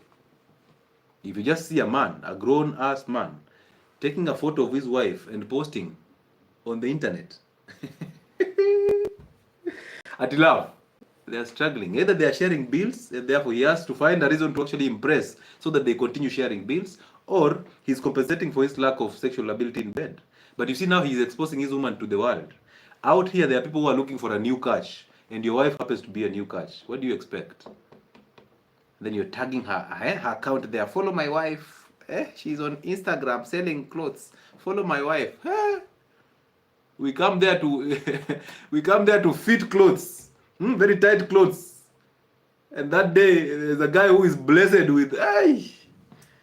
This guy apparently changes before. It's like Mona Baba Babji Anai. Baba Babji. And you know, for men, a married woman, zero responsibility. Zero. We are coming to ejaculate and move. Why? Because we know here there's no responsibility.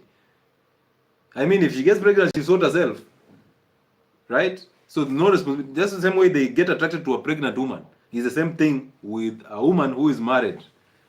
And this guy knows here because he has to earn another episode. This guy is going to pound your woman, and you are the one who will pay for X-rays. The hip X-ray, you are the one who will pay for it. So if you see a man posting the woman on the internet, give them time. This one is a struggle. So they compensate. They give out money, and imagine giving out money to a woman for the sex is actually disrespect. You give out money, you give out gifts, you're buying her new cars, and when you're buying her a new car, you're posting it. You know what? I bought my wife a new car. What a shame. You're struggling. You are struggling. Number 2. Okay? So we have said they are overcompensating. Tunaguza mahali pabaya. I know. Hey, wacha tupause kidogo. Ati dog, wait ninunuliwe gari. I don't have a problem. Wacha anunue gari, sio? And then you drop him. You press next. The moment he buys a car, you know the problem with women. I buy you a car. I'd rather spend that 1 million shillings and buy you and reward you for doing different things so that you do better. I buy you a car today, it will excite you only today, or a month or a year or so. As you drive in that jam with your Nissan Note, you're excited. You know, now my husband loves me, bought me a car. You're looking at other people and passing judgment. You guys, you're still taking a matatu. Your husbands can't buy you cars. I mean, what type of husbands do you have? Wait until he gets a puncture. You call your husband, or you're caught by traffic when you're reversing. Because women are reversing. Most women are reversing. What and so when you're caught in traffic, call your husband. Hey babe, hii gari yako imeharibika, gari yangu. Or you park into a hotel where you have these girls meet up. The girls meet up, this useless girls meet up, and you park there and you realize these girls are coming in with pink Mercedes Benzes, pink Range Rovers, and then you're like, and my husband just decided this kadudu. Now you call it a kadudu. Now, you bring pressure, and then you are dropped. When you're dropped, the next thing you're saying is, I want a man who will buy me a car, who will buy me all these things, who will buy me this, and then you put a list of things that you really want. No. You're actually suffering from your own experiences. So go fix those experiences. Go fix those experiences. Those women who you meet up in those meetups are actually single. You are married. Most of them have dropped marriages because they thought outside here is immediate, is awesome. Now they come outside here and now they want company out here. So they'll tell you things that are not supposed to happen. And now you come out of that marriage and then you come and join this crew of useless and crazy women out here trying to empower each other for no good reason.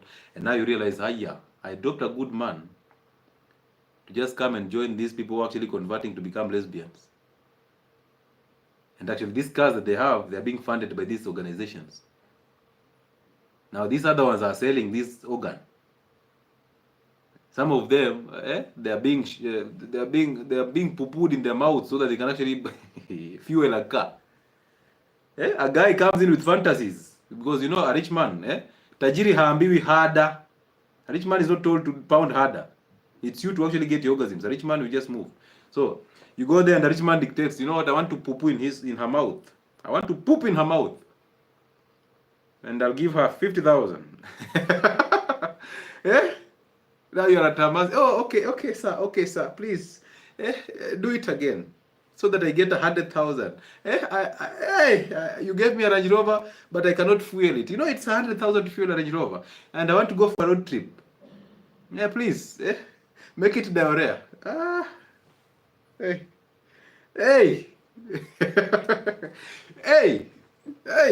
that way. You saw what happened in Klimani. You think I'm lying? Higher, so overcompensation is there. Some men will also overcompensate in their careers. Now, do not confuse this man, the sexual energy transmutation or sex transmutation, do not confuse it with these guys who are at 40 and they're obese and they're trying to pretend they're focusing on goals, yet the truth is they're actually compensating. They are overcompensating for the lack of the game in the bed, right? So we refuse to be caught up in between a man who is trying to practice semen detention for the sake of transmuting this energy into his career, and a man who is actually just grown obese because of the same career, eating very inflammatory foods, and now is actually trying to shun me because of my sexual power as a woman, only to find out that that job is not even as important as we thought. So men, some of them will lie to you that, you know, I'm compensating I'm actually pushing my energy into my work because I have to provide, guys. I have pressure. So it's my career before anything else. Don't be confused with that one and this other one who is obese and struggling in bed. He's overcompensating. All right, so he's trying to create an accomplishment so that he can actually look as though he's dominant in that field because he has failed to dominate here. Thank you very much for understanding that point. Number 2, after overcompensation, there's emotional manipulation. Manipulate them emotionally so that they don't bring up that topic ever again. How do they do that? Blame game. Oh, you nowadays you want too much sex. Nowadays, ever since you lost weight, you're becoming too much. I think you need a second born because this sex has become too much. You need to be pregnant so that this energy goes down. You want sex even if I don't want sex. Throw the blame to that person. You guy, you're too horny. Nowadays, you're too horny. This is not the woman I married. So they have to shame you so that you suppress that feeling. Well. Yeah. Others will tell you, hey, I think gym, the gym that you're going in, I think you're now misbehaving. I will investigate the trainer. Because now you're coming here with a lot of energy. I think that is the gym. You should drop that gym. Now they're thinking it's the gym that is giving you sex energy. Ask women who have lost weight through my programs.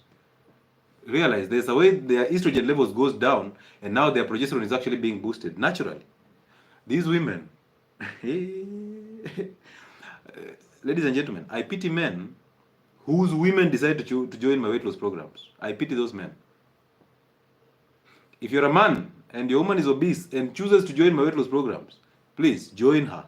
Either you join her or you go find your own means of losing that weight. Because the older woman gets, the more hornier she becomes. And the older she gets and then loses weight, you will run out of that bedroom. Oh, you'll sleep on a couch. She comes there, you're snoring, and you think it's an excuse. She tells you, you know what, it can be exciting even here on the couch. Let's just, you're like, I ran out of the bedroom because of the demon that is in you. Now you brought the demon here. Can you respect guests? Don't you think, there's a church, the elder here. Can you listen to the pastor, what the pastor says, that you do not disturb your man. If she's not interested in the sex, don't. Where can you skizi pastor? Which demon is living in you? No. I'll take back my dowry. Hey, please go take back your dowry. Please. Another way, avoidance and denial. So you ask your man, are you okay? Yes, excuses are also there. You ask your man, are you okay? Today, yeah, I'm stressed. Tomorrow, it's my job. The following day, see, we just had sex yesterday. By the way, most men will even forget they had sex 3 months ago. They will forget. I don't know if it's a fake forgetfulness or is the truth. Most men will forget. So he's actually telling you, see, you may have sex, Jana. It's been 3 months. You tell him, the last time we had sex with women with records. Hi. We had sex on 17th of July. It is December. Hey. The last time we had sex was on Christmas Eve, and you were drunk. You didn't even remember it. It's now February. We even had our New Year resolutions that sex is going to become part of our game here. But now we are in April. We have not achieved that goal. This guy's like, kumbe ilikuwa December. Now he remembers. And please, ladies, tell me, if you've ever had a sexual experience with a man in the night, let's say at around 10 p.m., then this man did not perform to expectations. Okay, you did not allow him to perform to his expectations, okay? And then he created an excuse, told you, I'm tired, let me just rest, we will do it in the morning. And then, of course, you put all your mind to the morning. You decided, let me cool down this demon in me, and I will wake it up in the morning. Hey, headache, I have a headache. In pressure, I'm on stroke. So you laid the demon down and preserve the demon for morning. Because now at morning, he'll have very firm erections and I'm satisfied as a woman. Ole wako. You wake him up in the morning. Realize he slept at 10. Alright? You wake him up at around 4 or 5 in the morning. This guy is so angry and he's telling you, we just had sex 30 minutes ago. Heaven's sake, it happened at 9 p.m. It is now 4 a.m. How many hours are those? This guy is so angry and he's telling you, kwani wewe utosheki? He's the one who gave you the promise. I don't like waking up. You know, I have work to do in the next 1 hour. Why are you waking me up so early? He forgot. He promised you you had to wake up. Am I lying, ladies? Maybe I am. You know, I stand to be corrected because sometimes maybe this water has some more salt. So I know. This guy is so angry. Now his anger has to actually, he uses anger to shut you down, to shut your emotions down. You wondering, ay baba, tuli nini? Ilikuwa jana saa 4 usiku. Sasa ni 3 am. Uliniacha hanging.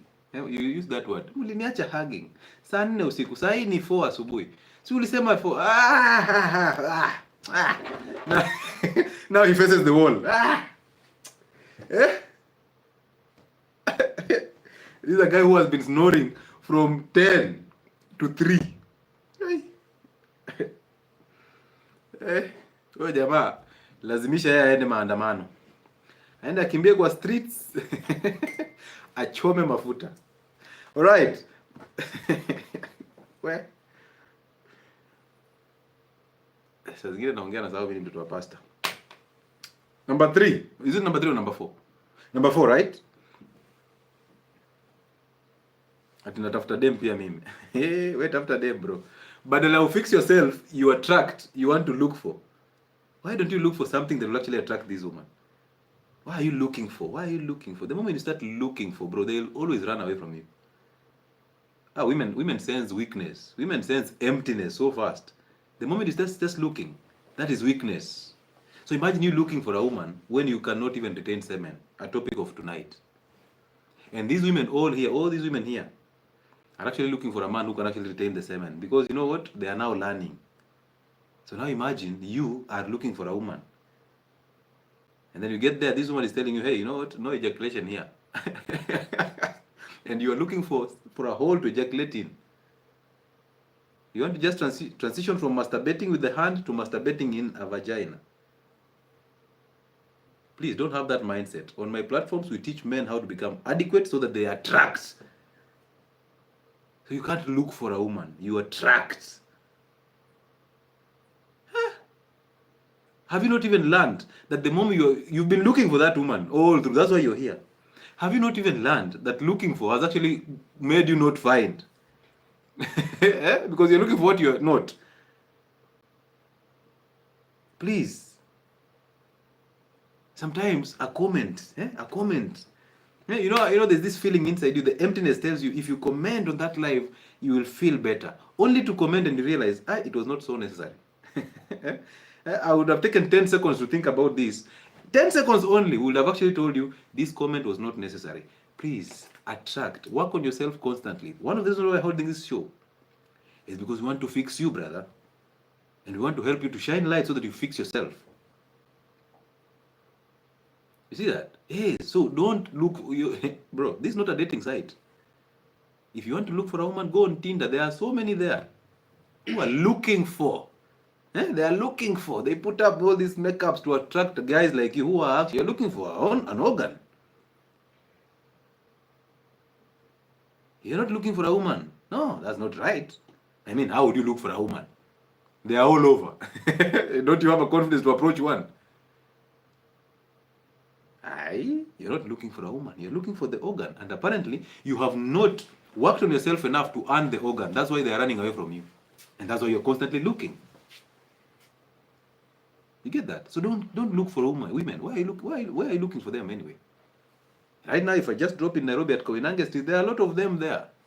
Even with this cold, they're still there. They are serving us with some ties. Even in this cold weather. So you're not looking for a woman. You're looking for somebody who can, something which can actually give you a thrill. You want to satisfy that thrill, there is an emptiness inside you. Avoid that mentality. Fix yourself, become better, and you will get what you need.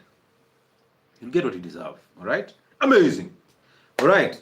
Porn and masturbation is part of that compensation. So now you have to exercise porn and masturbation with your woman. There are men who have to watch porn with their women.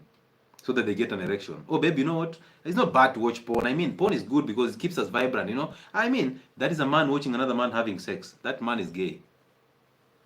The next thing is turning you over to just get the same too. He's going to get the same too. You're going to suffer. Avoid those people. Higher.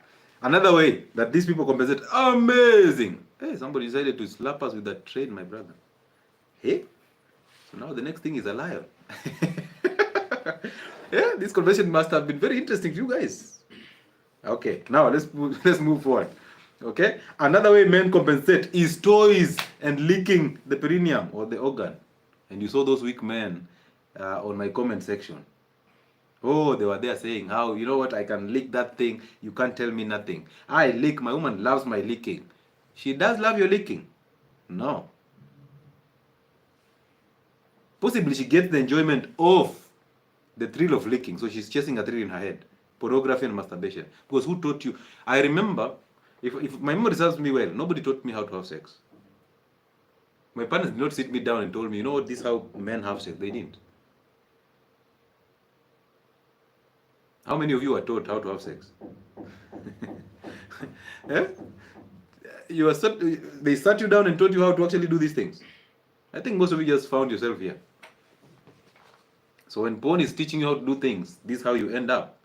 You're licking the organ for 30 minutes to compensate, because you're actually licking so that this woman produces those sounds. And those sounds, there's a way they actually thrill you. When they thrill you, you have your 2 minutes of erection.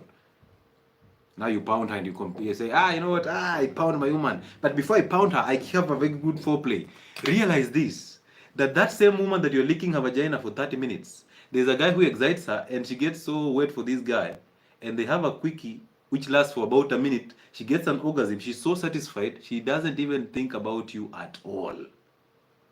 You are there licking for 39 minutes and, oh, this is a foreplay.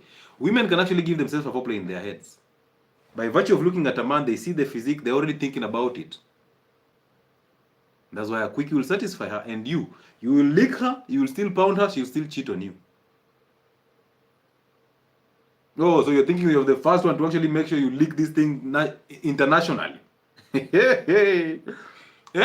You are the first one to actually go down and do it for 30 minutes. You are are you Faith? You want to break records? Now you go there, lick for 30 minutes, and then you pound her for 3 seconds, and you're here, oh shit, police wamekuja. Don't do that. Focus on what is important. Fix you, fix your physique, fix your testosterone and your growth hormone, fix your firmness. Get at least 3 erections in a day. Now you can tell her, you know what, mama, I got you. Because the moment you exuberate that energy, that masculine energy, she falls into her feminine core. The problem is we are so weak, we are feminine as men, and then we think we can actually find a way around this femininity of ours to actually impress a woman. Now you see you're handing over the power again. Retain the power. Be masculine, because you can't retain the power if you're feminine. It means you're submissive. That's why she will consider riding you and all that. And then she will command you. She will tell you, you know what, don't move, don't move. If you move, I'm not going to come. And you're there, still. It's like, you've been shocked. Okay, baby. But now you're cheering her. Finish. And then now she has to push you to talk about it. Hey, babe. Hey, I have never seen a rider like you. You delivered the goods where I sent you. We pause, right? Thank you. But you're now babe, you are a rider. Babe. What would I do without you riding? Hey, take control.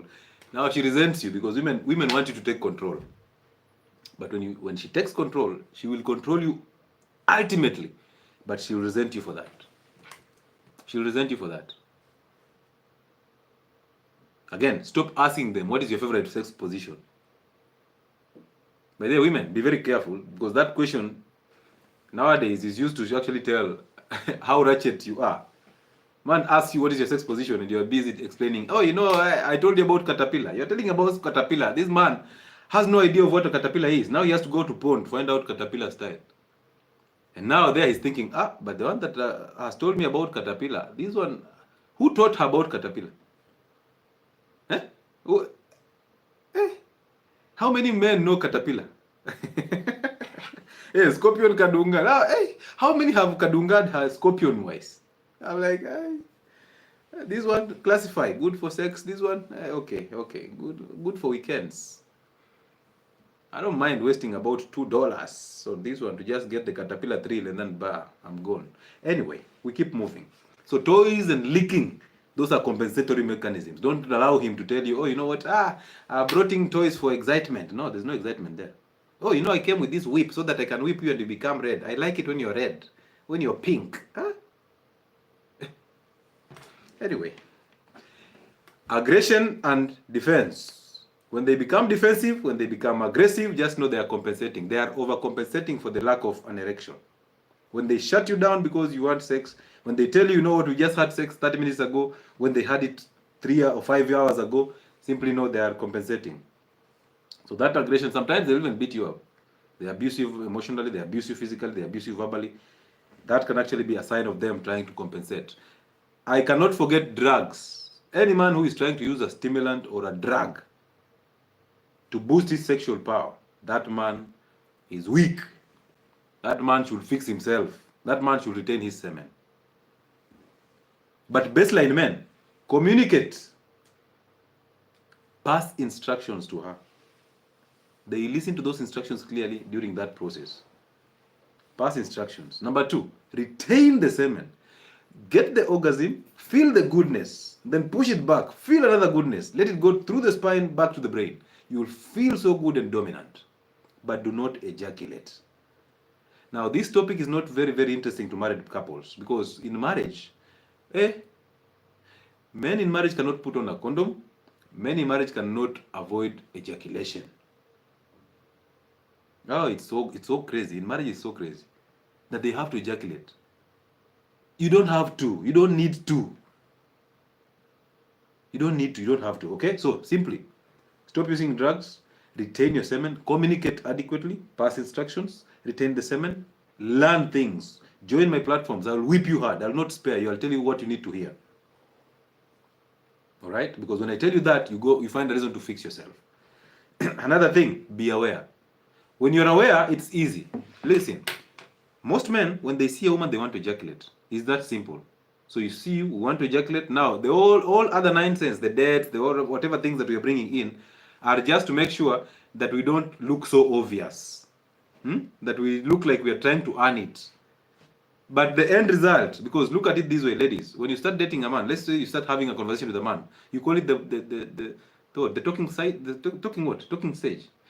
That talking stage, realize that men are very limited in terms of conversations, because all these conversations, they will all end up in sex. You will stop him from talking about sex today, tomorrow he starts a different conversation, and then it ends up there again. Right? Until now, you simply, because every man comes in with the idea, you know, I want this one to ejaculate, and then after that, I don't know what will happen. No man comes there to be your friend. That's why there's no friendship between men and women. They are not. So everybody wants the sex, but they have to find ways to actually earn the sex without having to look so obvious. Angalia, wale watu umeongea nao. All of them, they will talk to you about, being serious. They ask few questions about why, how you are, what you like, what you don't like, and then boom, sex. Again tomorrow, boom, sex. Remove the sex from the equation, there's nothing. Remove sex from those marriages, they don't exist. Remove sex from those relationships, you guys will never meet up. Hamutapatana, because abienu is sex and then other things. Anyway, higher. So men, be aware of yourself. When you're aware of yourself, you'll be aware of the process of sex. You'll understand. You'll actually listen to the process. You'll actually pay attention. You'll know, this is me having an orgasm. This is me feeling good. You'll know that this is the point where there's no return. When you know that point of no return, that's when you start knowing that you're actually aware and you can retain the semen. Because when you get to that level, you'll know, beyond this point, I'm not going back. So you allow yourself to push yourself to that level. Once you get to that level, you hold back, you come back. And by the way, there is no harm in you pausing during a sexual experience. Your problem is when the police are coming, that's when you're pounding even faster. That's when you're actually, saliva is all over. That's when, your mind is just now, I have to support the police. and then now you are arrested. If you know what I mean. So understand, simply learn yourself too much to actually know that this is the point where there's no going back. The moment you know that point, you're good to go. And how will you know this point? You must start meditation. That's why we do a silent prayer in the morning. It will help you overcome thoughts and those things that are in your head, those thoughts that you identify with. You will do away with them. You realize that you're not your thoughts. Those thoughts are from people, are from environment, are from church and all these things. Once you overcome them, you will be you. So you will know my point of no return. Number 2, go to the gym. Kegels are there. Hip thrust is there. Squats are there. Do compound exercises so that you build your pelvic floor muscles. Now they can help you hold back. And every man will tell you, if they hold back once or twice, now their sex will now be longer. It will last longer. They know that. But if they ejaculate, there's no coming back. Some of them will just they will tap out. They will go black. A blackout before they even alight is a blackout. So you must fix things. You must understand yourself, be aware. Once you're aware, now you get the education, you need to become actually you get educated so that you become aware. Right now I'm trying to make you aware. Once you become aware, it becomes easier for you to actually push yourself harder. You know this is the point of no return, you will not get to that point. So there's no problem with you pausing to just, this is the only time I allow you to snack. At least so that you don't disappoint me after these lessons. Have some sim, have some nuts in your house, have some avocado. Right? Alight the vehicle and simply go and cut an avocado and enjoy the avocado and come back and tell her, Mama, it was first half, it is now second half. Please. We had to take a water break. Have some water plus salt. Take a sip and then walk around. Just, I mean, it's your bedroom. Just walk around and enjoy the breeze and come back. Your problem is you want to just finish, then now sleep. You will not even walk around. So take time. Take time. She's yours. She's not going anywhere. Are you afraid people will take her? So go and snack. Go and eat those nuts. Go and eat that kasimsim there. If you have that kamkombero, go and eat to get a distraction a little bit. Because when men are having sex and then the bed breaks, there's some distraction. So go find a distraction a little bit. And then come back. And when you come back and you feel the police are coming, there's a space between your scrotum and your anus. There's like a space there. Please try and exert some pressure there. All right? First things first. Don't try and exert some pressure there and your busy is constantly pounding. No. Try and relax. Just relax and then exert some pressure there. Apply some pressure. It goes back. And now feel it going back. Enjoy it. And now when it's back totally, now come back. Beast mode.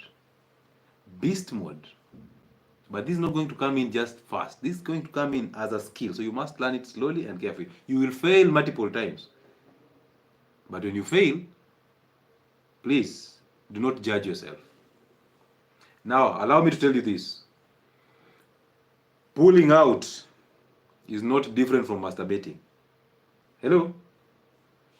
Look at the actions that you do when you pull out. Pulling out is just the same as masturbating. So hold that semen. Just retain it. Let it go back. Enjoy the orgasm, feel good, and then let it go back. There's a whole difference. You'll understand it. And once you get to 30 days of doing this, you realize there is a spiritual awakening.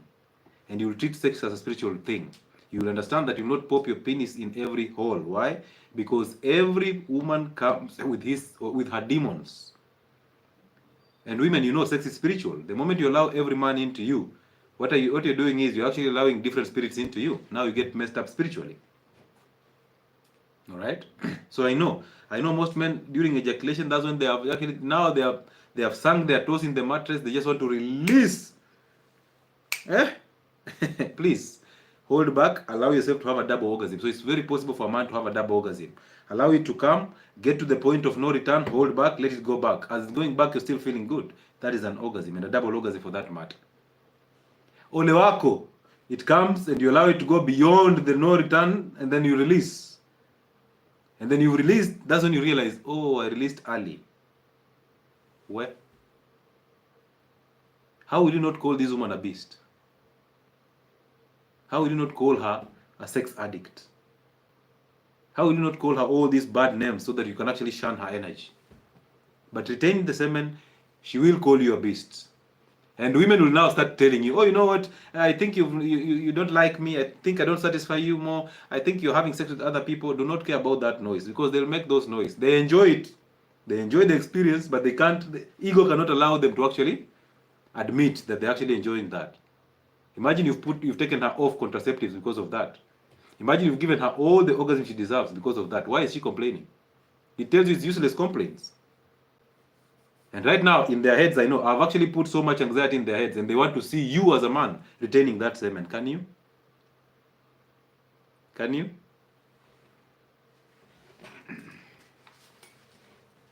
Can you? Or you're waiting for them to say, yeah, you're waiting for them to tell you, hey, you know, Dr. Lewis said you should retain your semen. And now you're like, where Dr. Lewis retain my semen na huko. Women don't have semen. At Gen Z wanasema they are ready go. Hey, Gen Zs have actually made sex very everywhere. It's everywhere. It's only the only remaining to make apps that they'll have sex with the app. That's the only thing that is remaining, because the technology that they have, all this energy, the anger that they have, they are channeling in the streets. If they channel that anger into development, it shall be crazy. My friend, this country will be a different country. Imagine simply ignore the government and focus your energy on your stuff and become the beast in your stuff. But right now, they are everywhere. Somebody goes to Maandamano with the three that they have to have a quickie on Maandamano. You've seen the same Gen Z saying, kugongewa, right? Kugongewa ni constant. So imagine your daughters are constantly coming on the internet to tell men that kugongewa ni constant. So like it's obvious, it's okay to have sex with her. So I'm looking at her, I'm saying, okay, that's the fourth abortion. That's the fourth abortion. And now abortion is just obvious. Marriage Stops is actually doing this every single time, and they are reaping so big from it. And you people are allowing that because in the families we don't have father figures, so therefore our daughters are actually selling sex. You've seen them on the internet. Mia, kunyonga Mia, you've seen that on TikTok. Simply log into TikTok beyond midnight, you'll see. Opened up their thighs on the cameras and they are selling it. Selling nude, selling videos and all that. It's just crazy out here. And until fathers wake up, until men rise to the occasion, it shall get worse. It's a spiritual battle and it has to be fought through those means. And understand that semen retention, one, is a spiritual thing. So you must know what is good and what is evil. Number two, it's a physical thing. Number three, it's a mental thing. So those three have to combine. So this is one of the aspects of life, that the three aspects of what we actually work on is being manifested.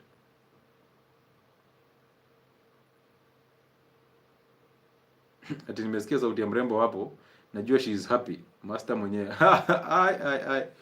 Where? Yeah. Okay. Isipokuwa tu every ex wants their man to look bad. Yeah? Anyway, story for another day. Again, what about the woman on top? Is it also to prove being weak? No, listen. If you ask most women, their coming position, the position that they come with a lot of ease, they will tell you is missionary.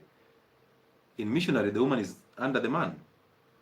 Men are dominant naturally. They are designed to be dominant, and women submit to that dominance. They submit to that dominant energy. So when she's actually telling you she has to go on top for her to get an orgasm, you simply know, bro, porn is involved at some point. There's porn somewhere, because who taught how to ride? Every woman starts from that basic Kifo cha Mende style. So when we end up now having a woman, imagine now she's in the dominant position. All right, she can ride you, but don't allow yourself to ejaculate when she's on top of you. We are actually talking about semen retention. Yeah. And she rides you until the police come. It's a wrap. She has figured you all. She has you under control. Do not allow that. Okay? Yeah. Teach her to understand that there's energies, and you cannot teach her by telling her. You teach her by doing it. They will adapt to it. Okay? Yeah. Realize that she's the one who is going to make it easier for you anyway. All right, let's go. Let's take in some person here for somebody has requested to be here. Jomba. Hey, Jomba. Jomba is should we now, they said uncles and aunties can cuss. Jomba is uncle. Yes, Jomba. Hi, Doc. Hello, how are you?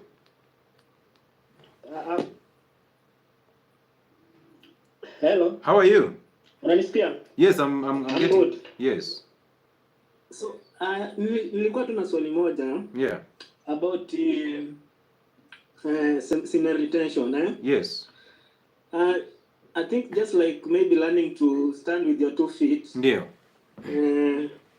Until now you are able to stand with your 2 feet and you can never fall down. Yes. So, I was just wondering, typically, how long will it take for you now to master it? Maybe, let's say in terms of months, or I don't know. Bro, do not allow ego to control you. See, when you start thinking about how long, it basically means you're living in the future. When I will summarize this conversation, I was to talk about how to stay present, because one of the things that men should always focus on is to stay present and always live a complete life in the present. Because you see, when you say how long will it take, it basically means you're not willing to go through the process on a daily basis. You're looking at the end result, so that if you take 6 months of trying to learn the skill and you didn't learn anything, you're going to get disappointed in yourself. That will lower your self-esteem, bro. So don't look at how long. Look at how willing are you to put in the work. Yeah. Right? Yeah. Because if you look at the process of how willing you are to put in the work, it is so easy for you, because you constantly live every day at a time. You'll not even track the record. You'll simply write down, you know what, this is the time I want to start this. You put it down for the sake of the records, and you move. And you handle every day as it comes. You live every day as it comes. And by the time you realize it, you are now in 30 days plus. And realize, for you to win off the bad habits and replace it with new habits, you say you need at least 21 days of consistency. Yeah. That does not mean if you cross the 21-day mark, you cannot fall back. And if you fall back, it can actually be worse. Right? Yeah, because I thought that thing is totally impossible. But now it's coming from Dr. Lewis. Amazing. You're not a PR guy and stuff. Yeah. I just know it's something real, and let me start the journey. Bro, it's very real. And realize this, bro. You don't have to start today and tomorrow you're a pro. No. It will take you some time to actually grow into it and grow the discipline, because now you have to fix the spirit, and then the mind, and then the physical just follows suit. So once you pay attention and become aware of yourself and then live in the present, you start realizing that most of the thoughts that were in your head were not yours. They were put there by somebody, and they distracted you. They conditioned you to think that for you to have adequate sex, you must ejaculate. That, you know what, an ejaculation and orgasm are the same. That if you don't ejaculate, you'll end up having prostate enlargement or prostate cancer. That if you don't ejaculate, you'll end up having a lot of problems. So they actually conditioned you to think that way. But you realize, even our grandfathers, they will go somewhere, they go hunting, and then when they come back later, they have sex. Even animals in the animal kingdom, you simply look at them. They have sex when they are ovulating, unless they are those baboons that have sex every single time. There are baboons, a family of baboons that actually have sex aimlessly. And now we followed suit. We have sex aimlessly, and sex is available everywhere. So we've messed ourselves up. So it's up to us to actually undo that. And undoing that will not come easy. It is a process, because the society is evil, and there are women who will want to actually serve you that organ just because you said you want to retain the semen. So there'll be temptations. Yeah. But do not be afraid of those temptations. Walk through those temptations and wake up every single time. Okay? Thank you so much. You're welcome, brother. It's a great tool. Yeah. You're welcome, brother. You go and be the best, and I wish you well. Okay, thank you. Amazing. So let me tell you something. Now, this is not to raise your anxiety, but this is the truth. For the sake of this gentleman, that was a very honest guy. Now, the first time I tried semen retention, of course, I didn't know semen retention could actually be abstinence. So it was all about the sex, okay? So the first time I tried that, one of the things that actually got into my head is the evil thoughts, all right? Remember, this is a guy who has an identity already. But what happened is, imagine having a woman, you have sex with her, and you don't ejaculate, okay? So now, she leaves. And when she left, inside me, I had this insecurity that maybe that was the last time. Right? Maybe I did not satisfy her. Maybe. So I had all these maybes and what ifs in my head. And they got onto me. They got actually onto me totally. Because I was like, what if she... And then I was waiting for her to talk about it. I was waiting to just realize. And then I thought, actually I didn't get the satisfaction out of it. I was just like, I was just curious and all that. So a lot of questions came into my head, and I'm just like, yeah, okay, so what is happening? And of course, the devil became louder. Next time, please ejaculate. This is nonsense you're doing. This is nonsense. I'm like, okay. So the only reason why this actually lasted is because she came back and she never talked about it. It was just like, aha, okay, we have something here. So weirdly, women will not talk about it anyway. They might say, because women are coming in the selfish interest, they're coming in to get their orgasms. So if you give her the orgasms, she's good. You retain that semen without giving her orgasms, problems. Okay? So all these questions in your head, I understand, they will come. But simply walk through it, understand that, and then move. Simply move. This is not me saying that you should never ejaculate. I'm saying ejaculation is totally necessary. If you want to make her pregnant and all that, please. So that you actually help her not to take the contraceptives. So hold back the ejaculation, feel good so that you can actually last longer and also have satisfactory sex in terms of conversations, in terms of education, in terms of self-awareness, confidence, and all these things. All right? So at least in this moment in time, be selfish enough to actually give her all her orgasms, get about your 3 or 2 orgasms and stuff, and then just move on. Ati mkisi anaweza kweli. What is wrong with kisses?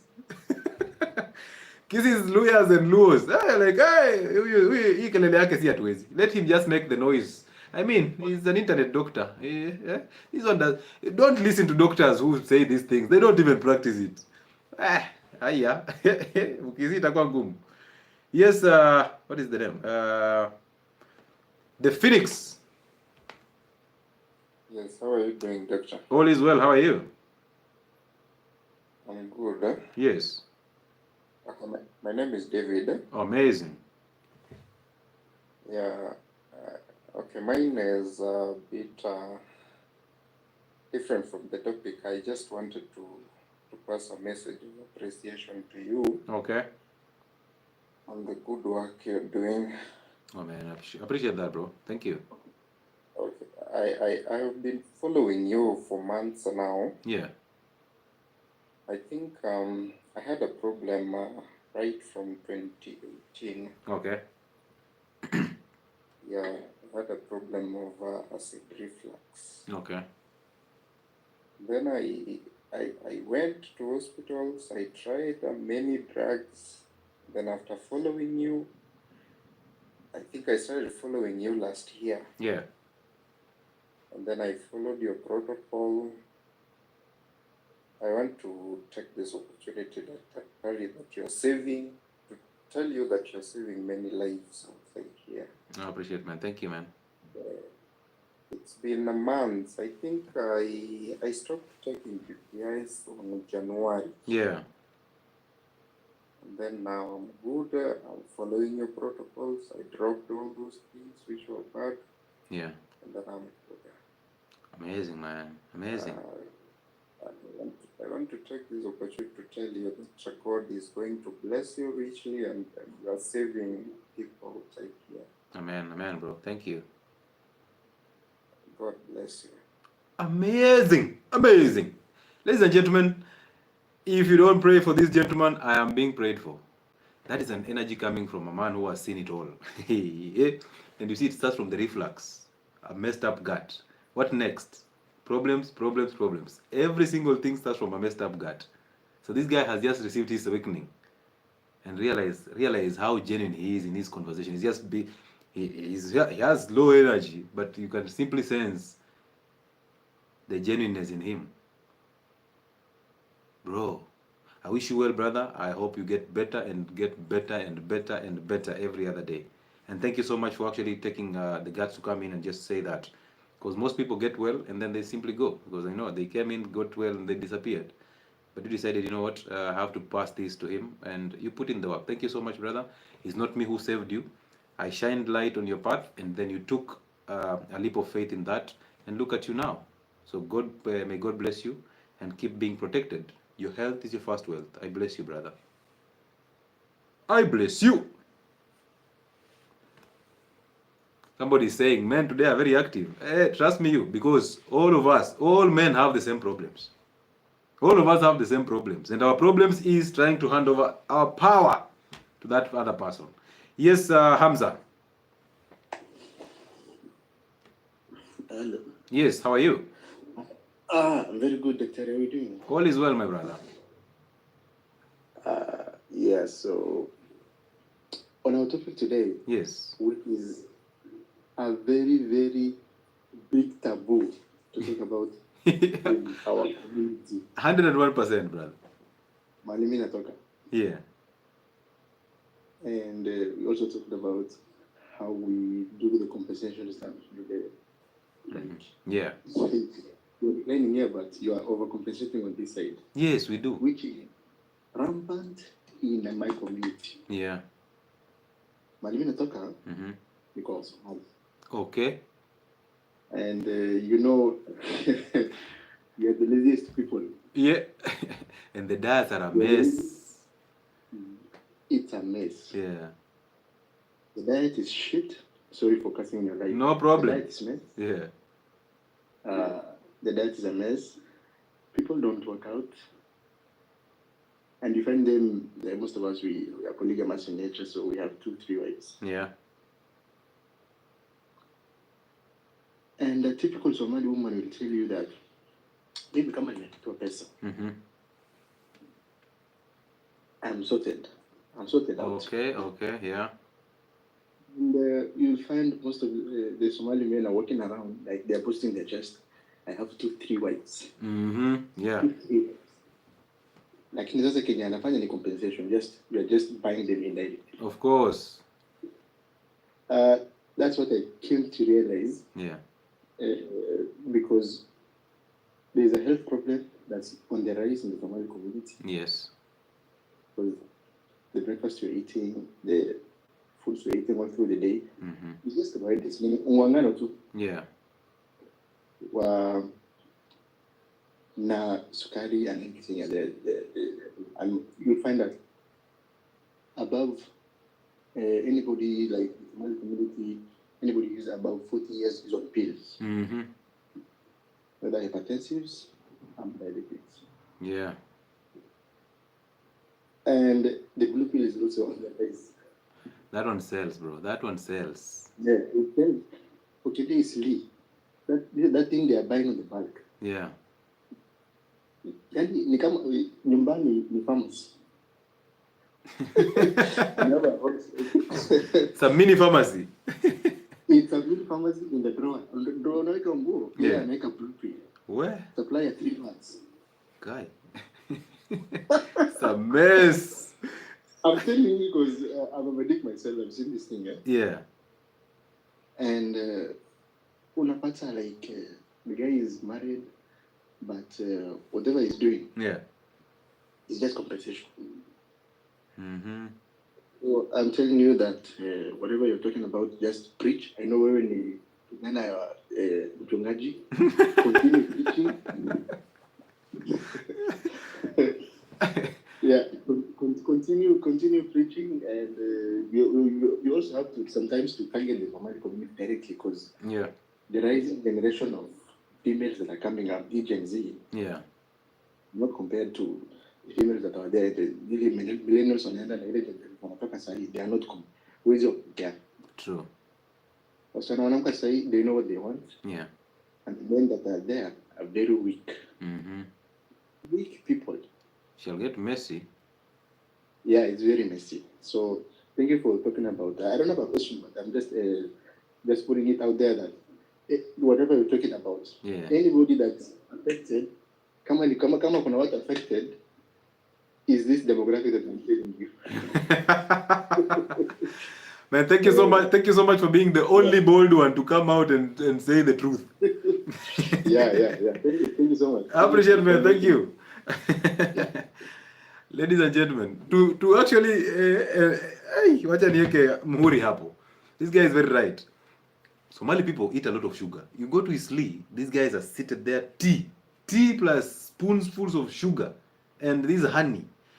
So they take a lot of sugar, they eat a lot of spaghetti and inflammatory foods, rice, spaghetti, and then they add bananas in there, in that. Plus rice is cooked with sugar.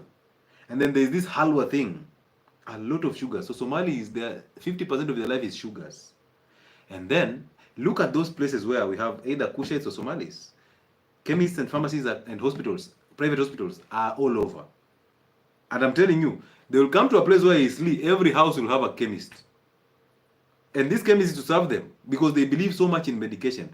If a Somali comes to you and there's no medication, hakuna. Limewaran. Limewaran. And then I really don't understand how somebody who is struggling, but now we can understand it because you're trying to compensate or seek validation. That's why you end up having multiple women.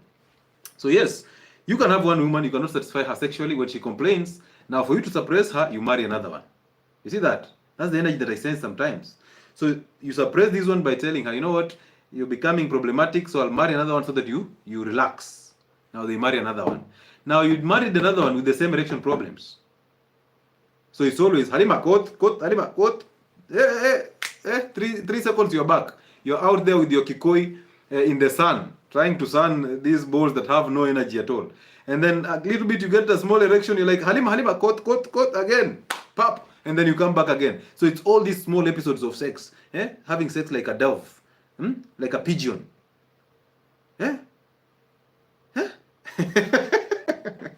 Yeah, and then you're so emotional.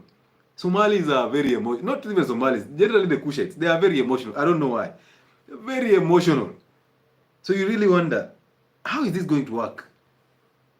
You have 4 women who are emotional, and you are the 5th emotional male here. It has to get interesting to the Somali generation. They have to wake up.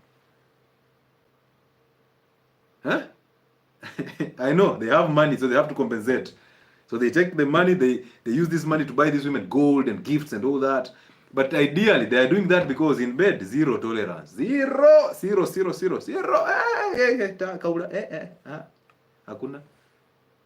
And now you look at their pharmacies. These pharmacies are stocked with antibiotic injections. They are stocked with anti-ulcer drugs, the omeprazoles and these pantoprazoles, these drugs for ulcers, the PPIs.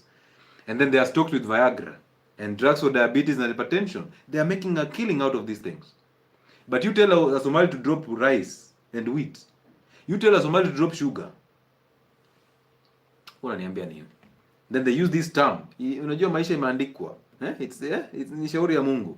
When you say that, now when you go to that direction, me as a health professional, I'm like, okay, if that's the case, now I have to step aside. I'll not say something. So Somali people have to wake up. All Kushais have to wake up. Most of you, I know, you've married not because it's the right thing to do. You've married multiple women because you're trying to compensate. And we've talked about that compensation mechanism. So you're trying to suppress one woman using another woman. But the only constant thing in these 4 women that you're marrying and dropping is you. You as the man, you're the only constant feature in these. So you're blaming this woman and moving to the next one. Then blaming her and moving to the next one. Converting all these women into sluts. Yet the only constant figure in this, it is you as a man. Doesn't make sense. Yes, hi Zati. Okay, thank you for your live. It's actually my first day to join your live. Amazing. Welcome on board. I would like to know, yes, is there a correlation between the quality of sperms from a man with maybe autism, these baby conditions, these conditions in children? Well, let me tell you, there's no direct relationship at the quality of sperm and autism. No, the direction is this, or the interaction comes in this way, okay? Any man who has low quality sperm basically tells you their diet and lifestyle is a mess. Autism, diet and lifestyle is a mess. So inflammatory foods and all these issues that can actually alter the DNA. That's how it happens. It's not about the quality of the sperm. It's about the lifestyle that these people are actually being involved in that actually brought about the low quality sperm. It's the same lifestyle that actually bring in autism in these children. Pregnant women, it's not even about the sperm. Look at pregnant women. The sperm quality can be top notch, but the pregnant woman is eating what? Wheat, spaghetti, restaurant foods, seed oils, sugars, all these inflammatory foods, and then they are simply passed through her bloodstream into the child. Right? So it's not about the quality of sperm as such. It's just the lifestyle that can actually lead to that low quality sperm being the same lifestyle that can actually alter the health of the child. Yeah. Thank you. Amazing. What's your name? I don't want to reveal my name. Oh, why? I don't like social media so much, so I'm under wraps in social media. No, all right. Why don't you like social media? No, I love social media. It's an avenue where people share a lot of information, but I don't like revealing my persona, my real person on social media. But why is that the case? Yet the two are still the same person. So either you on social media and you in private life, you're still the same person. So why not reveal that? I don't want to have a life on social media. But there's no life on social media. Just saying your name doesn't mean you have a life on social media. Amazing, right? Okay. Yeah. Who put these thoughts in your head? Who told you that social media is a very bad space? I don't know. There's no person in particular. Is it your thought? It's a decision I made. So is it your thought? Is that decision? Is it coming from your own thoughts? Yes, yes. How would you know?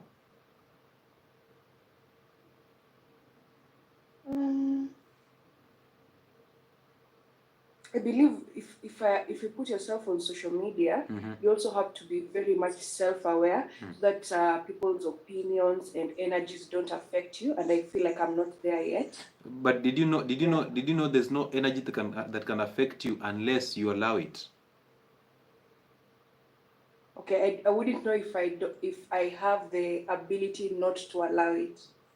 But you don't have to know if you have the ability. You simply know if you get upset because of something that is coming outside you, you are the problem. So you fix you and you let the energy just flow towards you the way it has to.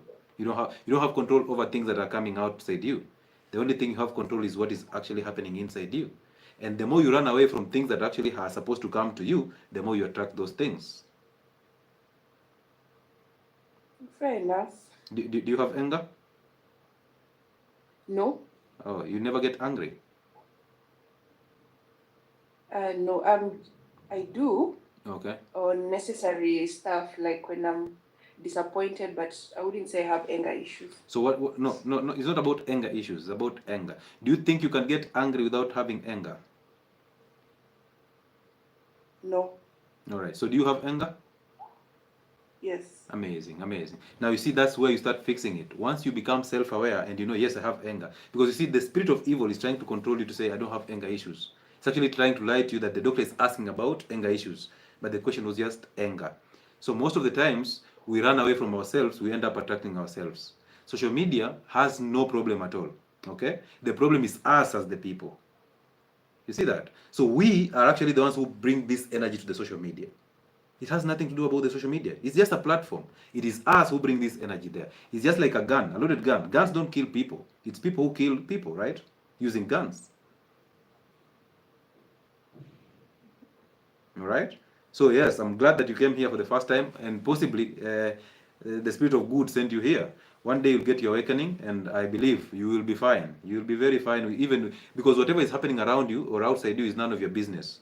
Whatever is happening inside you is what you should pay attention to, because you can't control everything around you. You can only control what is inside you, so that it helps you to attract the energy that you want. So yes, we welcome you on Friday. There's a show that is called Identity Fridays on Uncle Chile, Friday at 8:30 p.m. Kenyan time. Join in and you'll see how we can overcome these false identities, and you will be fine. Okay?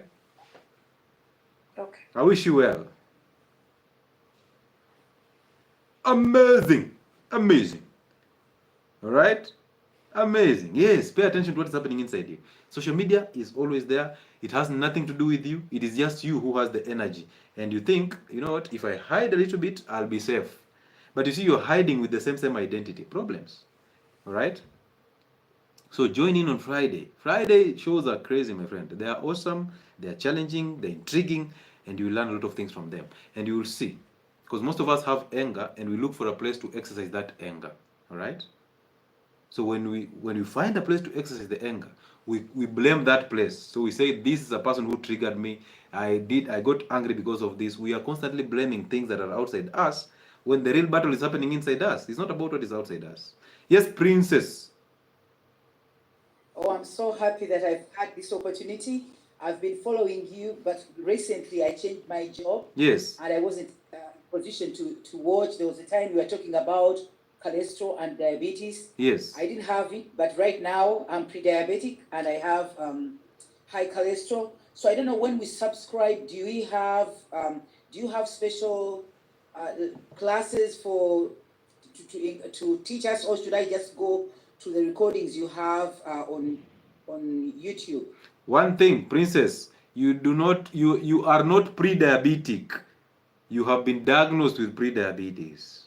So stop identifying yourself with the disease so you can easily fight it. Number two, having high cholesterol has never been a problem. The problem is having high triglycerides. On that cholesterol test, you'll see triglycerides, you'll see HDL, LDL, and then total cholesterol.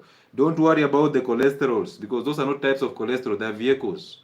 Simply worry about the ratio of HDL to triglycerides.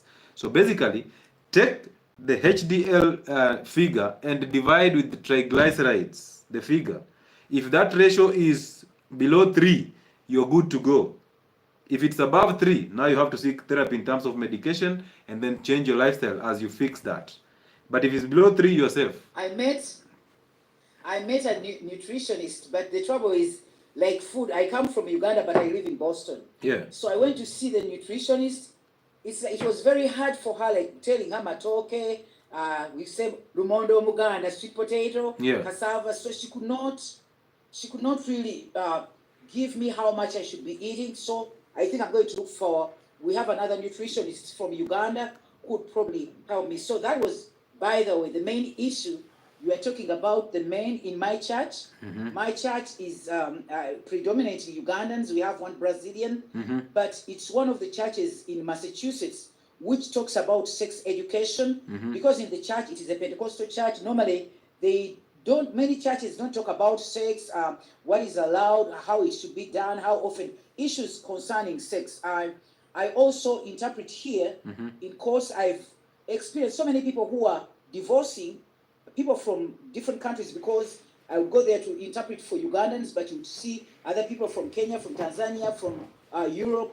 Many people's marriages are breaking because women, mainly women, are not satisfied sexually. Okay. So in the Laganda culture, we have the Sengas. We focus mainly on the women. We teach the women how to please a man, how you should prepare yourself for sex. But the trouble is, and I've had people coming to me because I act as a singer, it seems like many men don't know how to play sex. You'd think like, well, we are not taught, but people really knowing how to pleasure. We have, when we talk about it, it seems like the men are saying, oh, you know, the culturally, the Baganda, they focus mainly on the women, but people don't really focus on the men. So how can we help the men? Because it's like, medically, you know if somebody is big, if they put a pillow here, it helps sex become better. So how best can we teach men? Because first of all, men are not open. Basically, the men I know in the community are not really open. Just a few who have really had trouble whereby the women even want a divorce. Those are the ones who are really coming out to say, how best should we do it, or what else can I do? And then another situation I've noticed is like there's some women who were molested when they were young, and they tend to be frigid. So some men are not open to talk about sex and what could be hindering the sex not to be the best sex. And so how best can we help the men? Thank you for that. Thank you for that question. But ideally is we are constantly trying to fix the men or trying to fix the women instead of everybody fixing themselves so that they be available in the best way possible. Because you cannot fix people. You simply fix yourself and then everything aligns to you. A good example is, imagine a woman divorcing a man or wanting a divorce because a man does not satisfy her sexually. Yet, this same woman is the one that can allow a man to give her an orgasm. Does it make sense to you? That divorce, does it make sense to you? Well, I guess they are just frustrated that nothing is happening. No, because it's not complaining about. Princess, relax.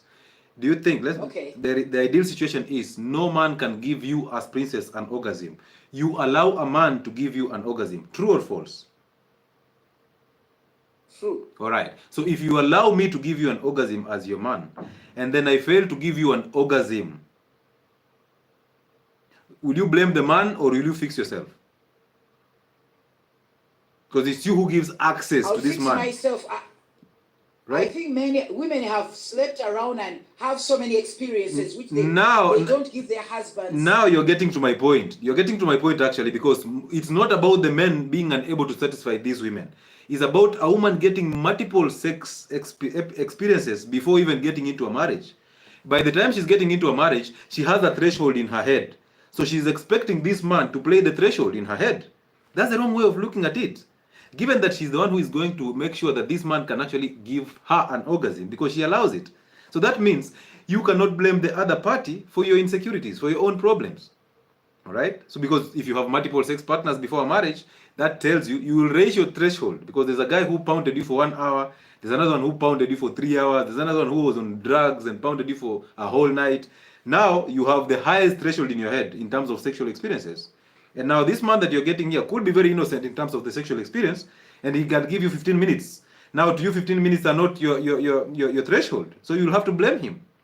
So we need to fix ourselves. Instead of trying to think of how to fix other people, I believe, or I think we need to fix ourselves before thinking of any other thing. For example, if I know that I need to have a sexual experience with a woman satisfactorily, instead of actually trying to model a woman to be me, I simply go to the gym, work out, fast, and then build myself to a level that I can actually give out satisfactory sex to any woman, regardless of her experiences. But the problem is, a woman wants me to taper myself to her needs, when in her head, she doesn't even have me as the need. She has a lot of experiences in her head. That's how sex messes up marriages. So I don't think the issue of divorce is fair, that a woman should drop the marriage because of unsatisfactory sex, when the truth is, that's why I said we should communicate, because communication is key to this. The moment we communicate, instead of, because most women will talk to other women about sex, and then they get the ideas of sex from other women, and then they come in and try to implement it in a marriage. It doesn't work that way. So if you communicate with your man, and communicate in a way that doesn't upset him, because again, before he fixes his ego and his emotions, he can actually shun you down by becoming very aggressive. So you must know that this is how I can approach this, and women are good at doing these things. This is how I'll approach this, and I'll say this to him, I'll try to do this, and then we have an agreement. You see that? Now it becomes easier for you. But when you come out aggressive, of course the man goes into the defensive mode, and that is a problem. So yes, we should not put pressure on other people. We should not put pressure on men, and men should not put pressure on women. I think all of us are coming in with a selfish interest and a selfish goal. So for us to attain that selfish goal, we are using each other. So if we are using each other, we simply communicate. Communicate in a marriage. Instead of going to communicate to a counselor, to communicate to your husband finds out these things from a pastor. No, we should communicate in that relationship. Once you communicate, even during sex, it becomes easier for you to understand the one you're having in marriage or you're in a relationship. Thank you very much. Somebody said I was shouting. There is a lot of air conditioning going on. Yeah. That's why maybe my voice was so high. But thank you very much. No, I'll try to do that. Don't focus on what people say. Focus on you. If that is your energy, that's your energy. Maintain that energy, regardless of the comment that people put out. Okay. Thank you very much. Amazing. And you can go on my YouTube channel, Health and Wellness Sport. Search for a video that is called Diet Plan. You will have most of the answers. If those answers are not satisfactory, you can simply book an appointment with us using the contact that is all over my social media platforms. Amazing. Amazing. Again, another episode of us trying to blame other people. Don't ever blame other people, because when you blame, you hand over the power. Retain the power and then do what you have to do, okay? Work on yourself. Keep working on yourself. Become better. Men should retain their semen. Women should make it easy in terms of communication, because you're good at communicating. Do it. And all that, yeah. And then, let me tell you this, women. The moment you start thinking about how to satisfy a man in bed, you've lost it. This man is not thinking about how to satisfy you, because in his head doesn't have you. So why are you thinking about a man who is not there? You simply focus on this one that you have.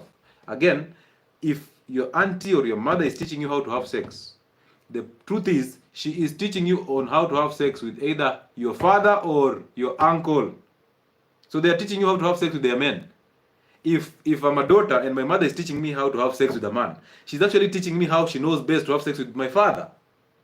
That's a wrong idea. That's why people should fix their identities. Once you fix your identities, you drop all this ego and you allow things to just happen.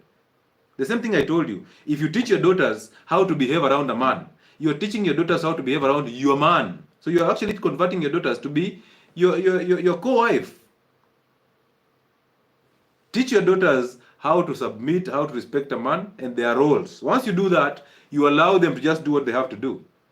All right? Life has to open up to them. The revelations will come through them. If they know God, they understand the order of God. It is simple. But if you teach imagine your auntie teaching you how to have sex with your man. a man that she doesn't even know. So she's actually thinking that every man is the same. But your man comes in different. And she's teaching you how best she has sex with her man. If any case, most of these people who teach you how to have sex, they are not even having satisfactory sex in their relationships. So then how do they end up teaching other people how to have sex?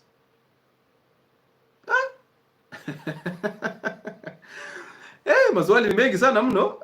Okay? So until you overcome, that's why Friday is very important. I told you Friday, the shows on Fridays, they're going to become the best shows ever. All right? Yeah. So they're going to become the best, and you people will love it. Fixing identities is just a powerful thing. Once you work on yourself, everything aligns to you. But imagine you fail to work on yourself, you start working on other people. Huh? Yeah? So a blind person is telling other people how to see. At 8:30 p.m. Kenyan time on 𝗕𝗘𝗧𝗘𝗡. That show is not on Health and Wellness Sport. It is on 𝗕𝗘𝗧𝗘𝗡. There's another YouTube platform called 𝗕𝗘𝗧𝗘𝗡. So go there and subscribe. All right, let's call it a night. What is the next session? The next session, we have a show on Friday at 8:30 p.m. on 𝗕𝗘𝗧𝗘𝗡, not on this platform on YouTube. Another show for this platform is coming on Monday. So we have shows on Health and Wellness Sport on Mondays, every Mondays. Sometimes we have a testimonial Tuesday. So tomorrow we're not having testimonial Tuesdays. Okay, until next week. And then the other show for 𝗕𝗘𝗧𝗘𝗡 shows on Friday at 8:30 p.m. Kenyan time. So join that one and subscribe on 𝗕𝗘𝗧𝗘𝗡 platform on YouTube. Thank you so much for your support. Thank you for being here. 105K plus likes. 217 people have stuck here all through. We got to 400 and something people. It was just amazing. On YouTube, of course, you people are so amazing. Thank you for the energy that you're bringing in. Share our lives, share our videos, share everything so that other people get to learn as much as you're learning. If you're here and you've not shared or you've not visited my YouTube channel, simply go on Health and Wellness Sport on YouTube, subscribe, and then go to bed. All right? And yeah, leave the rest to me. I'll give you the information that you require and that you desire. So thank you so much for being the best audience. I hope that I've impacted you positively, and I hope that I've shined some light on your path. Follow that light and receive your revelations. And I hope that God blesses you so much. Keep praying for us as we pray for you, and may God protect you. See you again on Friday.